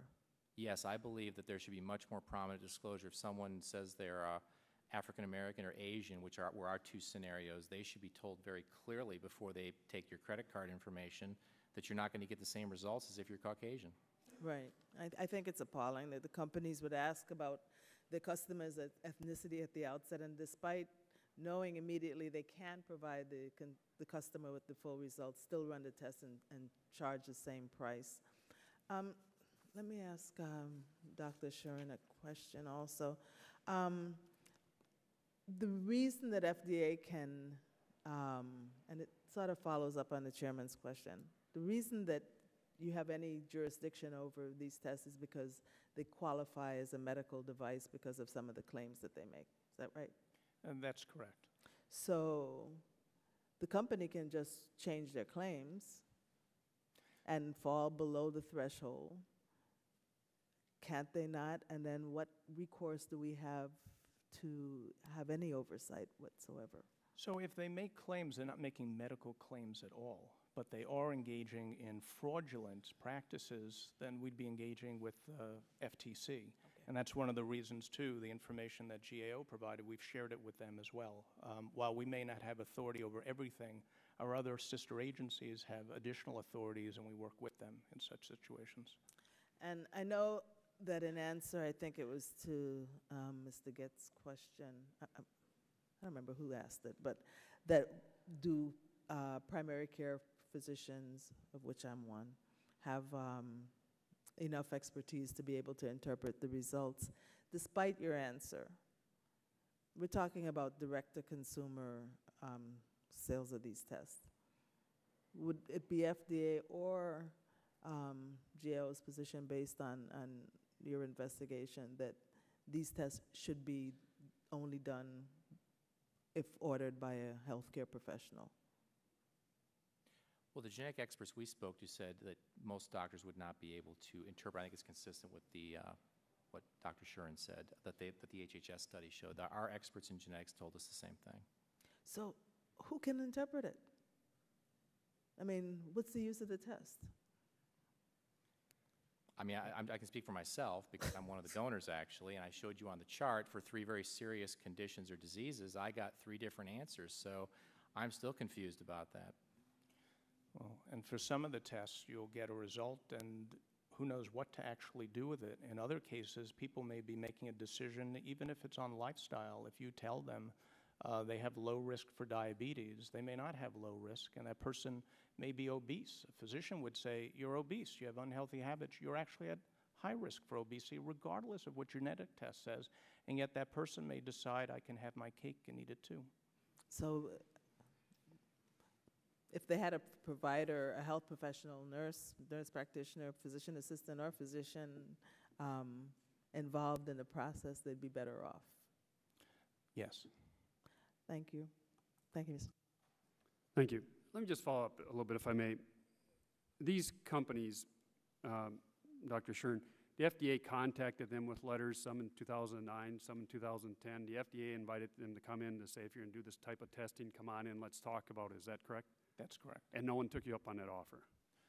The offer we made now, the companies are now scheduling to come in. We've met with one company once, and they're coming in again. We've met with a second company, and they're going to come back and talk to us. But these companies they know darn well that FDA has oversight of what they're doing, and they're trying to avoid FDA regulation, are they not? Well, they should know that we have oversight over them. It would be a good question for the next. Well, there's a binder right there in front of you. The binder. Go to exhibit number 8, if you would, in there. In there, and one of the letters, all these companies before us, 23andMe, Navigenics, Pathway Genomics Corporation, and Decode Genetics, they've all received letters from the FDA, have they not? Yes. Okay. So if you go to tab 8 there, this is document, it's dated, it's an email actually, July 1st, 2009, from a Pathway employee who's discussing the advantages and disadvantages of using a swab for DNA collection. You can see in there they have the pros and cons. And one of them they list is under the pros, the employee says, for using swabs is to, quote, avoid issues of FDA regs regarding device manufacture and licensure of collection container. So they're trying to avoid FDA regulation. They think they use a swab, they avoid FDA. Do they avoid FDA regulation using a swab? No, not necessarily. And I think, and this was for Pathway Genomics, did you say? Correct. So Pathway Genomics isn't even, if they're trying to argue I'm a laboratory-developed test, and when I get a collection sample, I have to use something that's approved or cleared by the agency for that use. They're not a lab-developed test. Their genetic tests they use, they buy from another company. That's our understanding. If that's not the case, they can demonstrate to us otherwise. Okay, so they have the lab, but then also when they send the results, like to Mr. Coots, they're making a medical decision or a diagnosis, are they not? Yes. And you need a license for that, do you not? That's something that goes, I hate to do it this way, but for state law is sort of who can actually practice medicine if they're engaging in practice medicine, but regardless, they are acting as a manufacturer under FDA law. And then if they send you a bag of supplements there for $140, now they're actually practicing medicine because they say this bag of supplements might lower my blood pressure, correct? Or they would certainly be acting as a drug manufacturer. Okay. Go to document number, exhibit number 2. And this is a document from 23andMe that outlines a conversation between two employees about CLIA. We've heard about CLIA, which is the Clinical Laboratory Improvement Amendments, which is a law administered by the Centers for Medicare and Medicaid that regulates diagnostic lab testing on humans in order to ensure the reliability of tests. So if you look at exhibit number 2, and it says in there, Alex says, CLIA is so useless for a lot of things, it seems. It ensures that all, and they have some colorful language in there, are well documented and validated, but doesn't actually prevent them. So, Dr. Schern, I understand that CLIA tests whether the lab test is reliable, but does the CLIA process have any role in protecting consumers from being confused or misled about diagnostic value in these genetic testing? No, CLIA does not address that. Okay, does CLIA process make sure that the direct-to-consumer genetic test does what it purports to do? No, it doesn't. What kinds of regulatory schemes, then, would address both the reliability of the tests and ensure the safety and the efficacy of these tests? What you need is both FDA oversight and CMS oversight under the Food and Drug Cosmetic Act and under CLIA. Well, as our investigation shows, there are some with the direct-to-consumer genetic testing market will go to great lengths to avoid government regulation. So we really hope that this hearing provides a more balanced and demonstrates why stronger and more diligent regulation is necessary. And you also mentioned FTC, the Trade Commission would also have a role in this? They may. When we got the results the other day, we shared it with them. We're going to have follow-up dialogue. Okay. Mr. Kreutz, did you have something you want to add on it? Well, we referred these to FTC, too, for potential deceptive marketing practices. Okay. Mr. Burgess, questions? Dr. Schern, In a regulatory environment for these tests, would they be Class 1 or Class 2 devices? Depends on the claim. Many of these claims that are medical claims look to be more. Some of them look like Class 3. Some would be Class 2. We'd need to get the specifics on it. So Class 2 or Class 3 would be eligible for the tax under the health care bill that we passed and signed into law a few months ago, correct? Have you relayed this information to the Congressional Budget Office? Because they're always looking for scores and savings on that patient care bill that we passed. Yeah. Let me just ask you a question, Dr. Shern, regarding the regulatory pathways and the regulatory pathways that, is the Food and Drug Administration at the present time looking at the development of new regulatory pathways for things that are just on the horizon and perhaps a few steps over the horizon? The answer is yes. I think the approach I laid out on genetic testing is an entirely different way of approaching technology. And FDA has done this over the years. As we deal with new sciences, we have a lot of flexibility under our existing authority, and we adapt it to new technologies. I think this is one area where you're going to see us do that. You know, one of the disappointing things about this year and this has been that we've done absolutely nothing on a federal budget at the congressional level. And we've had no hearings.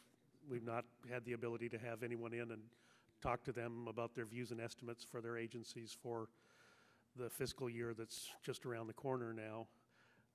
What can you tell us about the budget that you have to provide this new regulatory environment that is clearly going to be required? We're dealing with one small aspect of it today, but there are a lot of things that are just over the horizon in regenerative medicine, in the types of cancer therapy that may be available, where again your target population is a single patient, and it's tough to do a randomized clinical trial on that one population of one.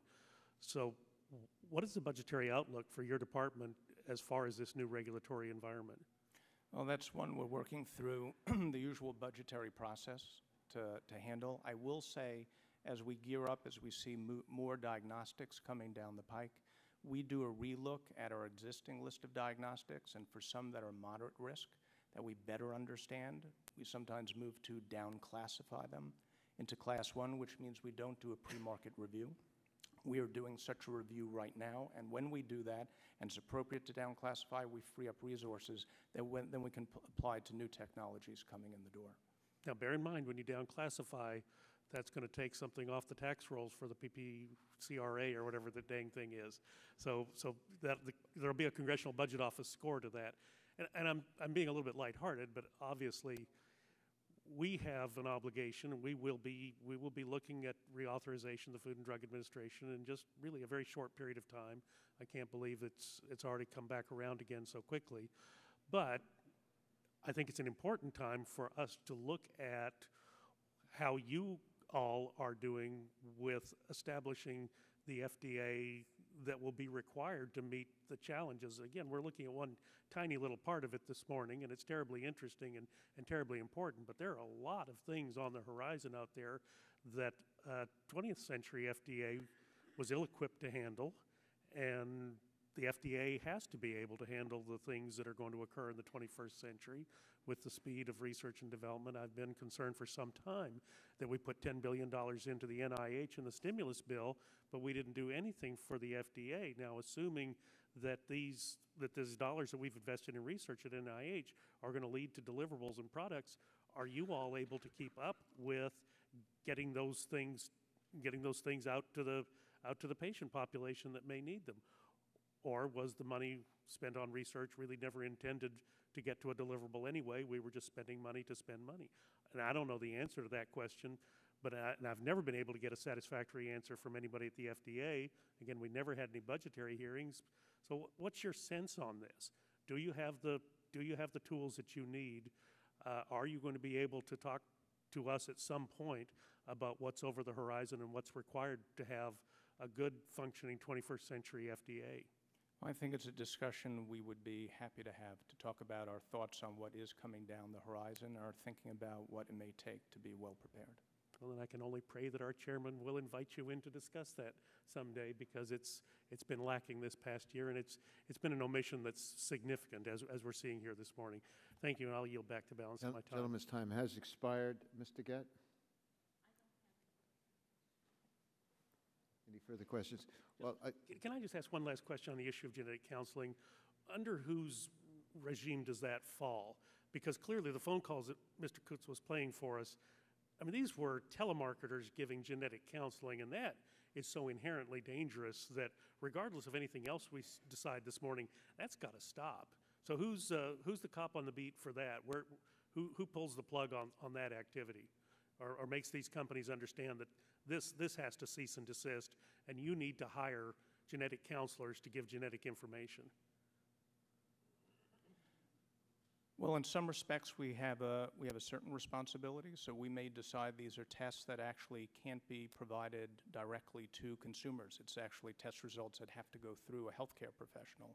If it is something where we decide that it could be provided through a genetic counselor, and we have done that in the past, then the appropriateness of those counselors and their credentialing, I believe, is handled at the state level. Right. Thank you. thank you very much. We appreciate your testimony. We'll look forward to talking to you further about this issue. Chairman Waxman, can I correct one thing real briefly before the second panel? Yes. I had said before, I think that the refunds for our minorities were decode in 23andMe. They were really decode, and Pathway gave us the refunds. Just so if you're asking questions of the second panel, that's the correct answer. Okay. I apologize for that. Thank you. Thank you.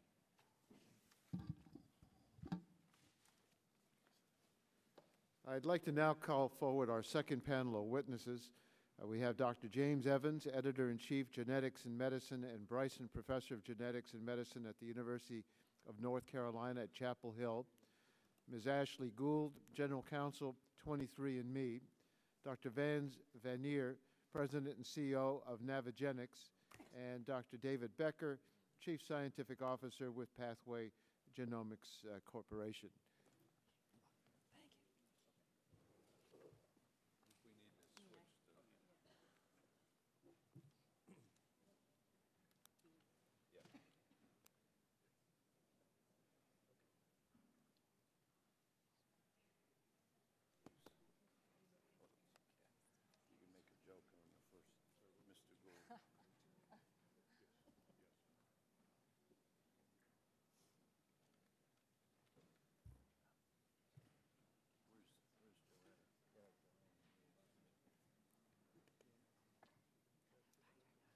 I want to welcome you to our hearing today. We appreciate your being here. It's the practice of the Oversight Subcommittee to have all testimony given to us done under oath. And so if you would, now that you've sat down, please rise. You are advised that you are entitled to be represented by counsel during your testimony. Do any of you wish to have a counsel assist you during your testimony? Yes. You do? Yes. Okay. Michael Madigan of the Orrick Law Firm, Your Honor. Okay. Pleased to be here. I haven't been addressed as Your Honor in quite a while. Thank you. All right. If you would raise your hand, do you swear or affirm that the testimony you're about to give us is the truth, the whole truth, and nothing but the truth? Yes. Thank you. Let the record indicate that each of the witnesses answered in the affirmative. Dr. Evans, why don't we start with you?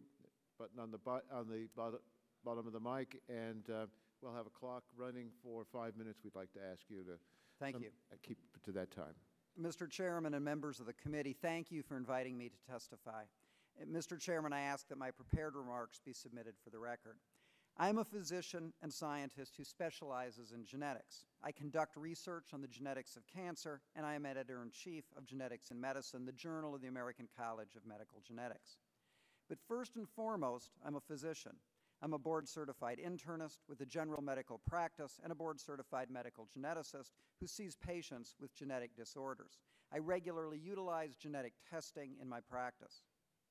Advances in technology hold great promise for a future of personalized medicine. We should encourage individuals to be the primary directors of their own health care. Truly participatory medicine is a worthy goal, and people should have access to the information contained in their own genome. But it is critical that such information be of high quality, that individuals receive accurate advice about the meaning of that information, that their privacy be protected, and that claims concerning those tests comport with reality. Unfortunately, this is not always the case at present. One egregious problem is the gap between claims by the providers of such services and the value of the information actually imparted. Most purveyors of DTC genetic testing appeal explicitly to its alleged medical value. We hear that genomic analysis allows one to, quote, take control of your health future, unquote. Yet on each page of every report is some variant of the following disclaimer, quote, information provided is not intended as, nor does it provide medical advice, treatment, diagnosis, or treatment guidelines, unquote. The explicit health claims and the small print disclaimers cannot both be true. Indeed, they are not. The disclaimer is correct. Such information, by and large, lacks medical significance. This would be true even if we understood how to interpret such results, which, as clearly demonstrated by the literature and by the recent GAO investigation, we do not. The gap between claims and reality should be closed, and this could be accomplished in part by simply enforcing existing standards promulgated by the FTC. But while the vast majority of DTC tests are of merely entertainment value, some have serious, indeed, potentially life-changing medical consequences. Thus, having signed up for innocuous information about her earwax consistency or possible food preferences, a woman may also discover, via a company website, that she should consider bilateral mastectomies and removal of her ovaries. Startlingly, the recipient of such information from at least one major purveyor has no recourse to even talk with a qualified professional about her result. It is dangerous to allow the conflation of entertainment with medicine. With regard to quality, if genomic information has true medical value, then it's only logical that its quality be ensured like that of any other medical test. I applaud the recent move of the FDA to take a risk-calibrated approach to regulation, a timely endeavor in light of the recent mix-up of 87 samples by one major DTC company. Protecting privacy is also critical. A minute sample of your DNA can differentiate you from every human who has ever lived. What do we do when a company goes bankrupt and ownership of your uniquely identifying genomic information might suddenly become the property of a venture capital firm? We need clear and enforceable guidelines for how such information is handled by its inevitably unpredictable owners. Regulation does not mean proscription. We can embrace an exciting future in which the public has access to its genome in a way that includes reasonable, risk-calibrated regulation. Indeed, the interests of companies and public health are fully aligned, since both long-term business interests and the public's health will thrive only when tests and the claims about those tests can be trusted. No one is more excited about the future of genomics than me. You can probably tell that by my questionable choice of ties to this hearing. I welcome the entry of responsible entrepreneurs into this field. Medicine has plenty to learn from innovative companies. I agree that people deserve access to the information contained in their genomes. But as a physician who deals with these issues daily, I do not feel it is paternalistic to simply maintain that they also deserve an honest accounting of what such information means and the assurance that it is derived in a manner that ensures quality, reliability, and privacy. Thank you. Thank you, Dr. Evans. Ms. Gould, your testimony, please. You're with General Counsel for 23andMe. That's correct. Thank you. Okay. So you want to pull that mic forward, and a green light should go on when you press the button.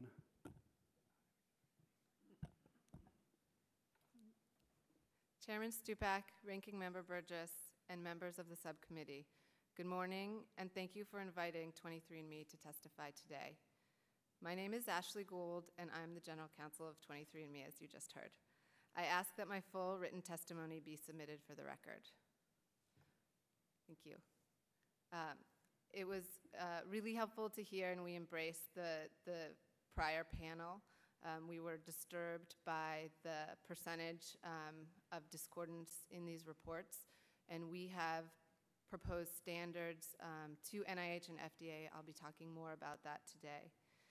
In the last 10 years, the Human Genome Project has revolutionized genetics. Direct-to-consumer genetics leverages these advances by allowing individuals to access their own genetic information. Consumers empowered with this information have made lifestyle changes aimed at reducing their risks of developing disease and have provided information to their physicians to aid in diagnosis and treatment. 23andMe believes the subcommittee's hearing today presents an opportunity for all of us to understand the state of the science, how best to protect consumers, and to design a sensible regulatory framework for the future.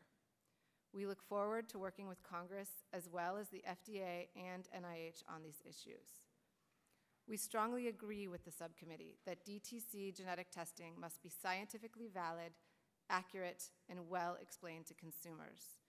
We are entirely confident in our own reports, which we develop in conjunction with our physician and scientific advisors.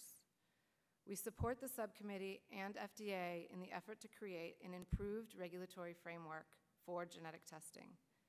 We are already working with FDA, NIH, and other organizations to strengthen regulations for all laboratory testing, including genetic testing. Indeed, we first met with FDA in 2007 before we ever offered our service to consumers. Thereafter, in 2008, we met with FDA Commissioner von Eschenbach and his staff, and they encouraged us to proceed. We have had ongoing discussions with FDA since that time. Tomorrow, we will present our regulatory proposal to the FDA. Our plan takes into account rapid technological innovation and ensures the analytical and clinical validity of all laboratory tests. In addition, we think new regulations should provide transparency across the industry so that consumers know what they are getting from the services they choose. At the heart of any new regulation should be the requirement that DTC genetic companies operate at the highest levels of science and ethics. 23andMe grounds its service in several core elements: informed consent and strong privacy protections, educating customers about personal considerations they should take into account when using our service, educating customers and providing full transparency about the science behind our service, and recommending that if customers have questions about their results, they should coordinate with their physicians or a genetic counselor. Indeed, we are proud that in 2008, our company's DNA testing service was selected by Time Magazine as the #1 invention of the year. One of 23andMe's core missions is the development of innovative solutions for accelerating genetic research. Our database is one of the largest collections of genetic and health information in existence and has already led to published discoveries. We are currently working with the Parkinson's Institute on research aimed at discovering the genetic factors underlying Parkinson's disease.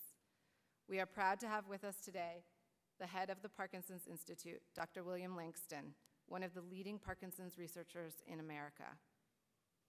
We appreciate the concerns that people who receive DTC genetic information could make harmful decisions without consulting a physician or could be lulled into inaction based on their results. However, we have seen neither data nor scientific literature to support this view. Indeed, the current scientific literature, combined with our own experience, shows that people do not take rash or unconsidered actions. Moreover, 23andMe's service is consistent with the FDA's long history of approving at-home, over-the-counter laboratory tests for HIV, hepatitis, and other diseases, in addition to permitting consumers direct access to tests for other conditions, such as high cholesterol and pregnancy. We believe the current regulatory landscape is ready for improvement, and we welcome your interest and leadership in this area. Thank you, and I look forward to your questions. Thank you. Dr. Van Veer, President and CEO of Navigenics. Would you testify, please? Chairman Stupak, Ranking Member Burgess, Chairman Waxman, and members of the subcommittee. Thank you for inviting me here today to testify regarding the role of personal genetics in prevention and wellness. I am Dr. Vance Vanier, the CEO of Navigenics, a personal genetic testing company in California. I'm trained originally in emergency medicine and have been extraordinarily privileged to have been on the front lines of patient care for over 10 years now. I'm currently on the faculty at Stanford Medical Center. I received my medical degree from Johns Hopkins and did my residency training at the University of California of San Francisco. And while my medical career has taken me certainly to many places, there is one thing that I have seen over and over again. It doesn't matter whether you're in the inner cities of Baltimore or Oakland. It doesn't matter whether you're in the more privileged neighborhoods of San Francisco or Stanford. We have an epidemic of preventable chronic disease that crosses all walks of life, that crosses all geographies. So every time that I diagnose or treat a heart attack in the emergency department, it is a failure of prevention and wellness. Every time that I diagnose diabetes in a person due to their obesity, it is a failure of prevention and wellness. Every time I diagnose a late-stage colon cancer case because that patient never got around to getting their colonoscopies, it is a failure of prevention and wellness. Most of us in the room here today know what we're supposed to do for our health, but we as a society are challenged by the fact that we can't ever seem to be motivated to engage in healthy lifestyles or follow our physician's recommendations. And that failure is the cornerstone of why millions of Americans suffer from preventable disease today. So it's in this context of tremendous unmet need that genomics is emerging as a powerful behavioral tool to motivate action. There's a body of evidence that shows that when people understand their genetic information, they're more motivated to act and make positive lifestyle choices. There is a body of evidence that shows that this sort of testing is safe and does not cause long-term undue psychological harm. And clearly there is a high interest in the American public for testing like this. And so given the scope of the unmet need, given the potential power of this information, and given the fact that there's high societal interest, we have an extraordinary opportunity in this room today to lay the foundations for standards of how we can responsibly deliver this information with appropriate safeguards. And I can certainly think of no better way to set the stage of this dialogue than with this subcommittee and the FDA. As you hear my testimony today, there are 5 main points that I would like to reinforce. First, not all genetic testing companies are the same. There is a huge variance in standards that different companies bring to bear. Second, since we were founded by Dr. David Agus, an oncologist of national repute, and Dr. Dietrich Steffen, who is a human geneticist who trained under Francis Collins at the NIH, we have sought to have the most stringent qualities of science. Indeed, our genetic selection criteria meets or exceeds standards put out by the CDC. Third is the fact that we are passionately clinically focused. We believe that you should only test for clinically actionable information. Every one of our customers is supported by genetic counselors since our founding, and we primarily work through physician groups, national physician groups, as well as medical centers such as Duke, Scripps, Cleveland Clinic, Mayo Clinic, international affiliates of Johns Hopkins. Indeed, virtually all of our tests come from physician groups or prevention and wellness programs such as ones you might find in the corporate channel. Fourth is the extremely high standard of our lab operations. We're one of the very few companies in our space to own and operate our own lab. We are CLIA certified, and we are the only company in our space to be approved by all 50 states, including the state of New York, which has some of the most stringent regulatory standards of any state in the U.S. Finally, fifth, we believe that a customer's genetic information should be completely private and secure. We do not resell or share this information to any third parties, such as pharmaceutical companies. So in summary, we believe that a responsible approach coupled with thoughtful regulatory frameworks can set a successful foundation for this transformational innovation that's happening in prevention and wellness today. And we certainly look forward to discussing this at length. Thank you. Thank you, Doctor. Next we'll hear from Dr. David Becker, Chief Scientific Officer with Pathway Genomics Corporation. Dr. Becker. Mr. Chairman, thank you so much, and thank you for the opportunity to testify here today. I am the Chief Scientific Officer at Pathway Genomics, a San Diego-based genetic testing company. Pathway operates its own on-site, CLIA certified, and California state licensed laboratory. We provide physicians and their patients with reports based on advanced genetic testing technology and validated genetic information, allowing them to make informed health decisions.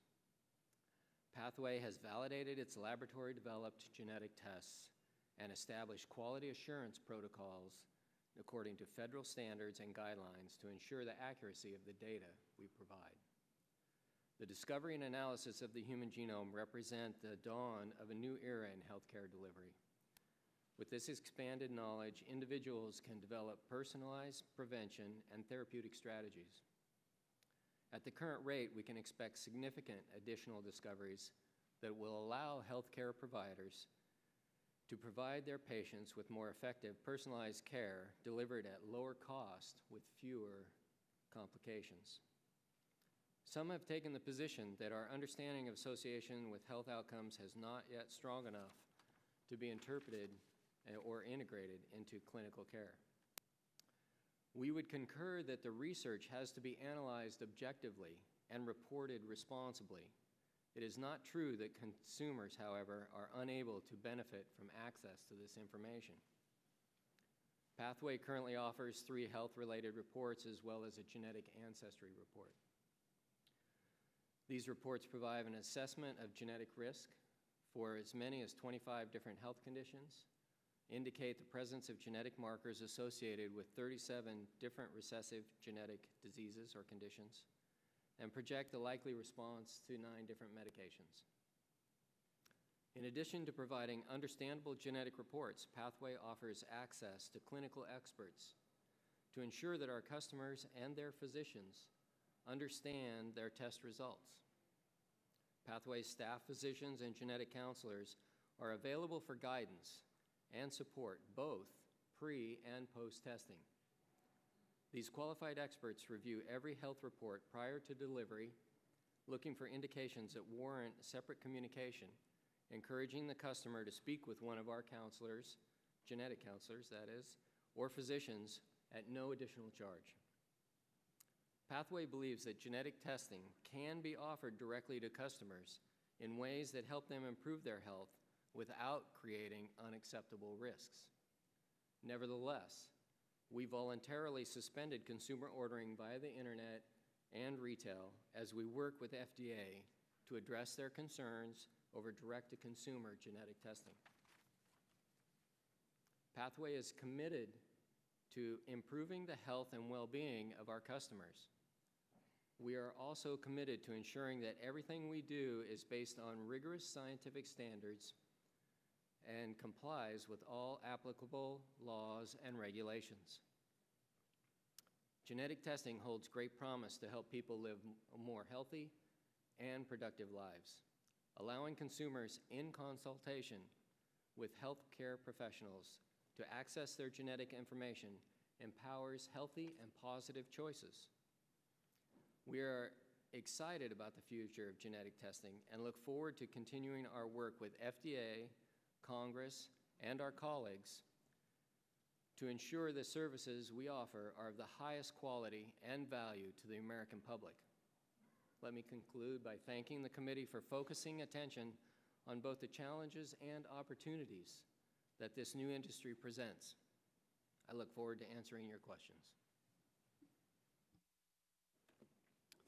Thank you, and thanks for your testimony. I'll start questions. Ms. Gould, Dr. Vanier, Dr. Becker, to get a sample on each of you, you would spit in a little vial and send that, the customer would send it back to you, correct? None of you used a cotton swab? Correct. Okay. Let me put up on the board then GAO's report. You know, Dr. Evans said that he thought it was entertainment versus medicine. You were all telling us that your sampling accurate, you could use markers, you assure quality. Then why on Mr. Kuhn, sir, that he's the 48-year-old male here, and I believe company number 1 is 23andMe, company number 3 is Pathway, company number 4 is Navigenics. So if you just take prostate cancer, if you're all accurate, you're all using markers, and you take the same kind of saliva as your source, why would we have 3 different results for prostate cancer for Mr. Kuntz? Or even if you go to high blood pressure, Navigenics didn't test it, but we got different results. Go to diabetes with the companies, you got different results if you tested for it. So how do you explain that? Same person, you all say you have quality assurance, you all make sure to markers, and you do all this testing. Why do we have 3 different results with 3 different companies? Ms. Gould, you want to start with you? Sure. Thank you. So we did ask for the GAO testimony in advance and didn't receive it, so it will be difficult to respond with specificity to these particular conditions, although we're happy to follow up to do that. And I want to stress that we feel extremely confident in the analytical validity of the tests that we have. And But then why wouldn't you all have the same result? If you're also analytical, you're also accurate, you're also using the markers. Right. So for risk predictions, which is a subset of the things that the companies test for, we use a predictive model. And the predictive model among the companies is different based on the standards within the company, which is why we agree standards are necessary across the company. So we are relatively conservative in the standards that we have. We require for these an initial study that has 700. So you're saying you're all using different standards? So there are different standards for inclusions of which SNPs are looked at and what weight is given to them. And there are differences among which variants can be tested among the technologies that are used by the different companies. So we agree that it's not acceptable to get the different results and that we need standards. We've written a letter to the head of NIH and FDA requesting their help. We've worked with our colleagues and will continue to do that to set these standards. So what you're saying then, you don't have standards yet to accurately inform a customer whether or not they have prostate cancer, high blood pressure, or diabetes. There's no standards yet, so we don't know. So 23andMe has standards, and the other companies have different standards. There's not a uniform. So as long as you all have different standards, the customer can't rely. He could get different results from every company then. So there is no reliability then, accuracy. We believe there is accuracy. We agree there need to be uniform standards. I think it's important. So the accuracy really depends on whose standards you're talking about. I don't think the accuracy depends on the standards. I think it's important to note these are risk predictions. These are not diagnoses. Okay, well, even call it risk predictions. Call it whatever you want to call it. We get 3 different results from the same saliva from the same person, and you all claim you got accurate results. How are we to believe any of you can accurately do it? And Dr. Evans is right. It's entertainment, not medicine. Again, I agree that we need uniform standards, and we are interested in working on that. We agree this is enough. So consumers should not trust any of these results until we have uniform standards put forth by NIH and the FDA. We provide a lot of context on our website. We're fully transparent about exactly what we're looking at in these. We do believe that our customers understand what they're getting when they see our reports. Sure. We also discuss the interplay between genes and environment, that this is a risk prediction, and we do believe that customers can rely on the data. For entertainment purposes only, not for medical reasons. Our service is for information and educational use. We continually remind customers that if they have questions about these health reports, they should seek their healthcare professional or a genetic counselor, and we make genetic counseling available through an independent third party. But Dr. Scherner and Dr. Evans testified that even the results we've seen tells a person nothing. Excuse me? That the results medically are useless to them. Dr. Scherner testified that, and Dr. Evans testified that too. Well, Francis Collins, in his book, The Language of Life, when he was discussing his type 2 diabetes results, he found that information compelling, and based on that information, he lost, I think, 20 pounds. So we have other examples in our written testimony. I'm not a doctor, but I know if I'm overweight, I have a chance of diabetes going up. I mean, I know that.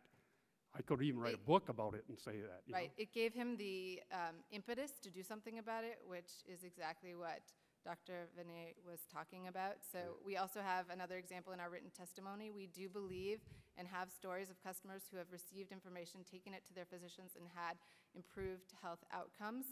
But I guess if we can put that chart back up, I wouldn't believe anything until all those results were the same.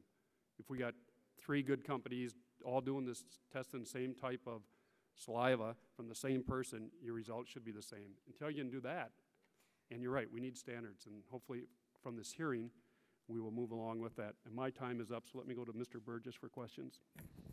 Thank you, Mr. Chairman. And actually, as a full-service member of this committee, I'm going to answer your question that you asked of the panel. And actually, I'm not going to answer it. Dr. Collins is, and you referenced, Ms. Gold, his book, The Language of Life, and he describes the discrepancy that has been put to us on the prostate cancer. He said when he got his results, his father had actually had the disease. 23andMe results arrived. I was relieved to see a prediction of lower than average risk, but Decode disagreed, saying my risk was slightly elevated. Navigenics upped the ante substantially, placing me at 40% higher than the average male. His question, what on earth is going on here? To sort this out, I had to drill down into the details of the lab studies, and here's the explanation. 23andMe tested for 5 variants known to confer prostate cancer. Decode tested for 13. Navigenics had tested for 9. There was considerable overlap between the DNA markers tested, but no company had actually tested for the complete set of 16. So I guess my question then to our 3 panelists, and at least 2 of the 3 of you I heard used CLIA certified labs to get your results, and that's good. So the results of each of those SNPs was accurate, but it is an evolving science as to which ones you include in the panel and how you make predictions based upon that. How do you handle new information as it comes forward? Once you decide, Ms. Gold, on that 5 that you're going to use for prostate cancer risk, does that never change? Or as new information comes forward, you've still got the DNA in the database, so you could go back and look at any of the other 16 and make a determination if you decide that a different set needs to be used. And if there were scientific consensus, and here's where the FDA could help, if there were standardization, then perhaps there wouldn't be this discrepancy we see on the slide. So my time is limited, but would each of you briefly comment on that? Yes, so we do regularly update our reports at no charge to our customers, and we include new studies as they meet our inclusion criteria as set forth in our white papers, which are on our website. So the answer is yes, we absolutely update. We do the same. I'd also mention as to standards. First of all, I think that Dr. Shuren's articulation of a way going forward for standards is going to be an excellent one for our industry. In the interim, however, I would point out that there are branches of the government that have put forth standards, such as the CDC with their Venice criteria, and that is specifically a set of criteria that we have used. But indeed, it is an evolving science, and as new standards meet that criteria, they are added to our panels. We also have a trained staff of geneticists, physicians, and PhD scientists that review, update, and help to update our service on a regular basis. Dr. Fanier, one of the clips that they played for us was a woman who was given advice that you probably pretty certainly might definitely have an increased risk. I mean, that was a terrible clip. And again, as I said, that sounded like a telemarketer giving genetic counseling. Have you done anything to tighten up those standards within your company? Because of all the things we heard this morning, that was probably the most startling.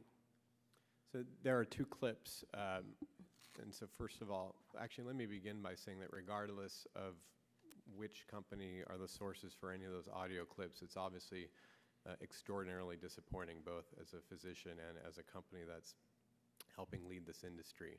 And until the GAO can tell us which clips belong to which company, that would certainly be helpful. I suspect the clip of the woman asking for her fiancé as a gift because it references Ancestry is not our company, because we do not do that sort of testing. I think that was your company was identified as the one that gave the breast cancer advice. So and all I would ask is that you got to tighten that up. I mean, that's regardless of what we do, regardless of what legislation, regardless of what regulations the FDA puts out, that's unacceptable and truly frightening that someone with no medical background, with just having been given some talking points on how to respond to a question, would be answering a question of that importance. I mean, that's a 30-minute discussion between a patient or primary care doctor.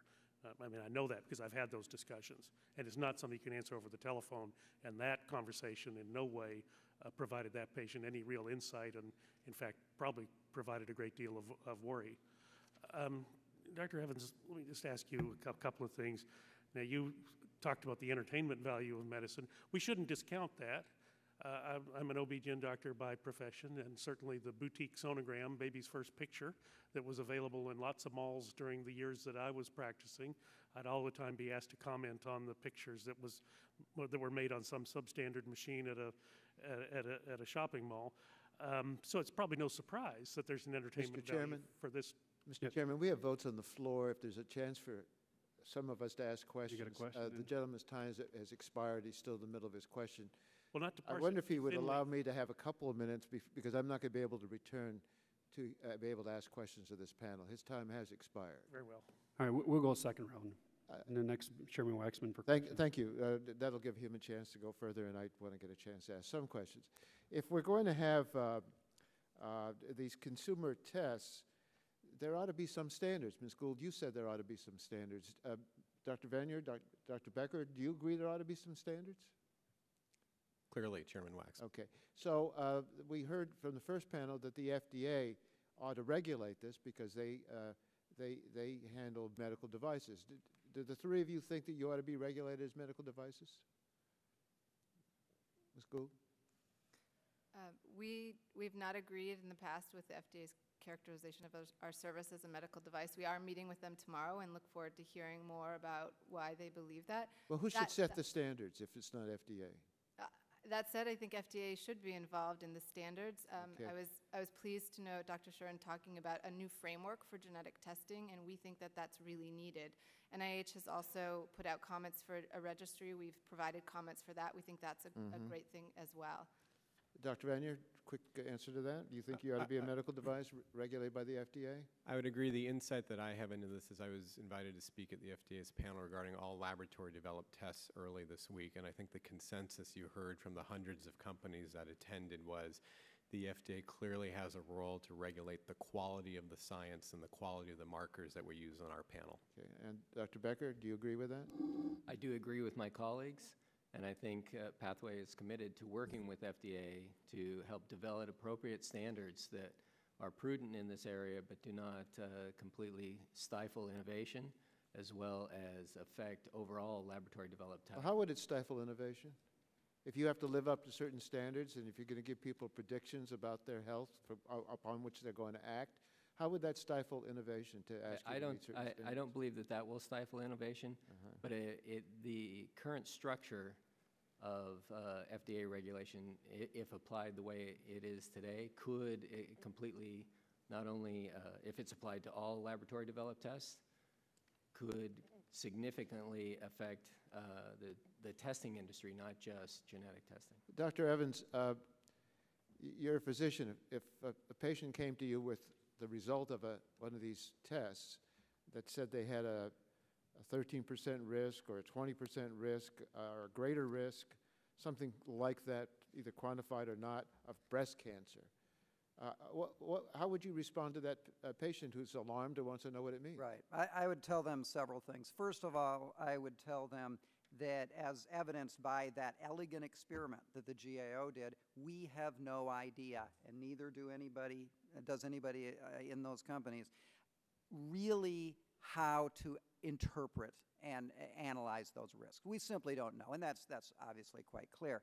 Secondly, I would tell them that the magnitude of the increased or decreased risk really doesn't matter for them, all right? What they need to do, as Representative Stupak said, for general health promotion is to do the things we've already known for a long time are important in health promotion. Thirdly, I would tell you that when it comes to parsing risks, even if we could do that, there are many claims made about prevention and the power of prevention. But number one, there isn't a bit of evidence that genetic data is magical in its ability to get people to change their behavior. And number two, even if it were, so let me grant for a second this fantasy that genetic information is going to induce people to change their behavior. If that is the case, we have a bigger problem, because for every person I identify who is at increased risk for a given malady, I will mathematically, certainly, identify another individual who's at decreased risk. If this information is so powerful in changing behavior, then I've set the stage for counterproductive behavior in those people. Now, what would be more valuable to you as a physician and your patient? Family history or this assessment that... we actually have tremendous data on that. One can take all of the risk factors that we know about for diabetes, heart disease, breast cancer, what have you. They add nothing to our ability to predict risk if one simply puts a patient on a scale, asks them a few questions about their family history. Maybe someday we will get to the point where we can do that, but we are nowhere near that point now, and there's tons of data to support my statement. Mr. Chairman, if the companies are selling a product that promises to improve health, then its scientific validity should be established. I don't think we ought to leave it to them to decide that question because they have a financial interest to decide it in their way. Government has to have some standards and enforce them. We do this all the time. FDA seems the appropriate place. The question is whether it should be the rigid formulation of a medical device or something else, but we need standards and we need them enforced. Thank you. Thank you, Mr. Chairman. We have 2 votes on the floor. We're going to stand in recess for 20 minutes. We'll come back with this panel in 20 minutes. We're in recess.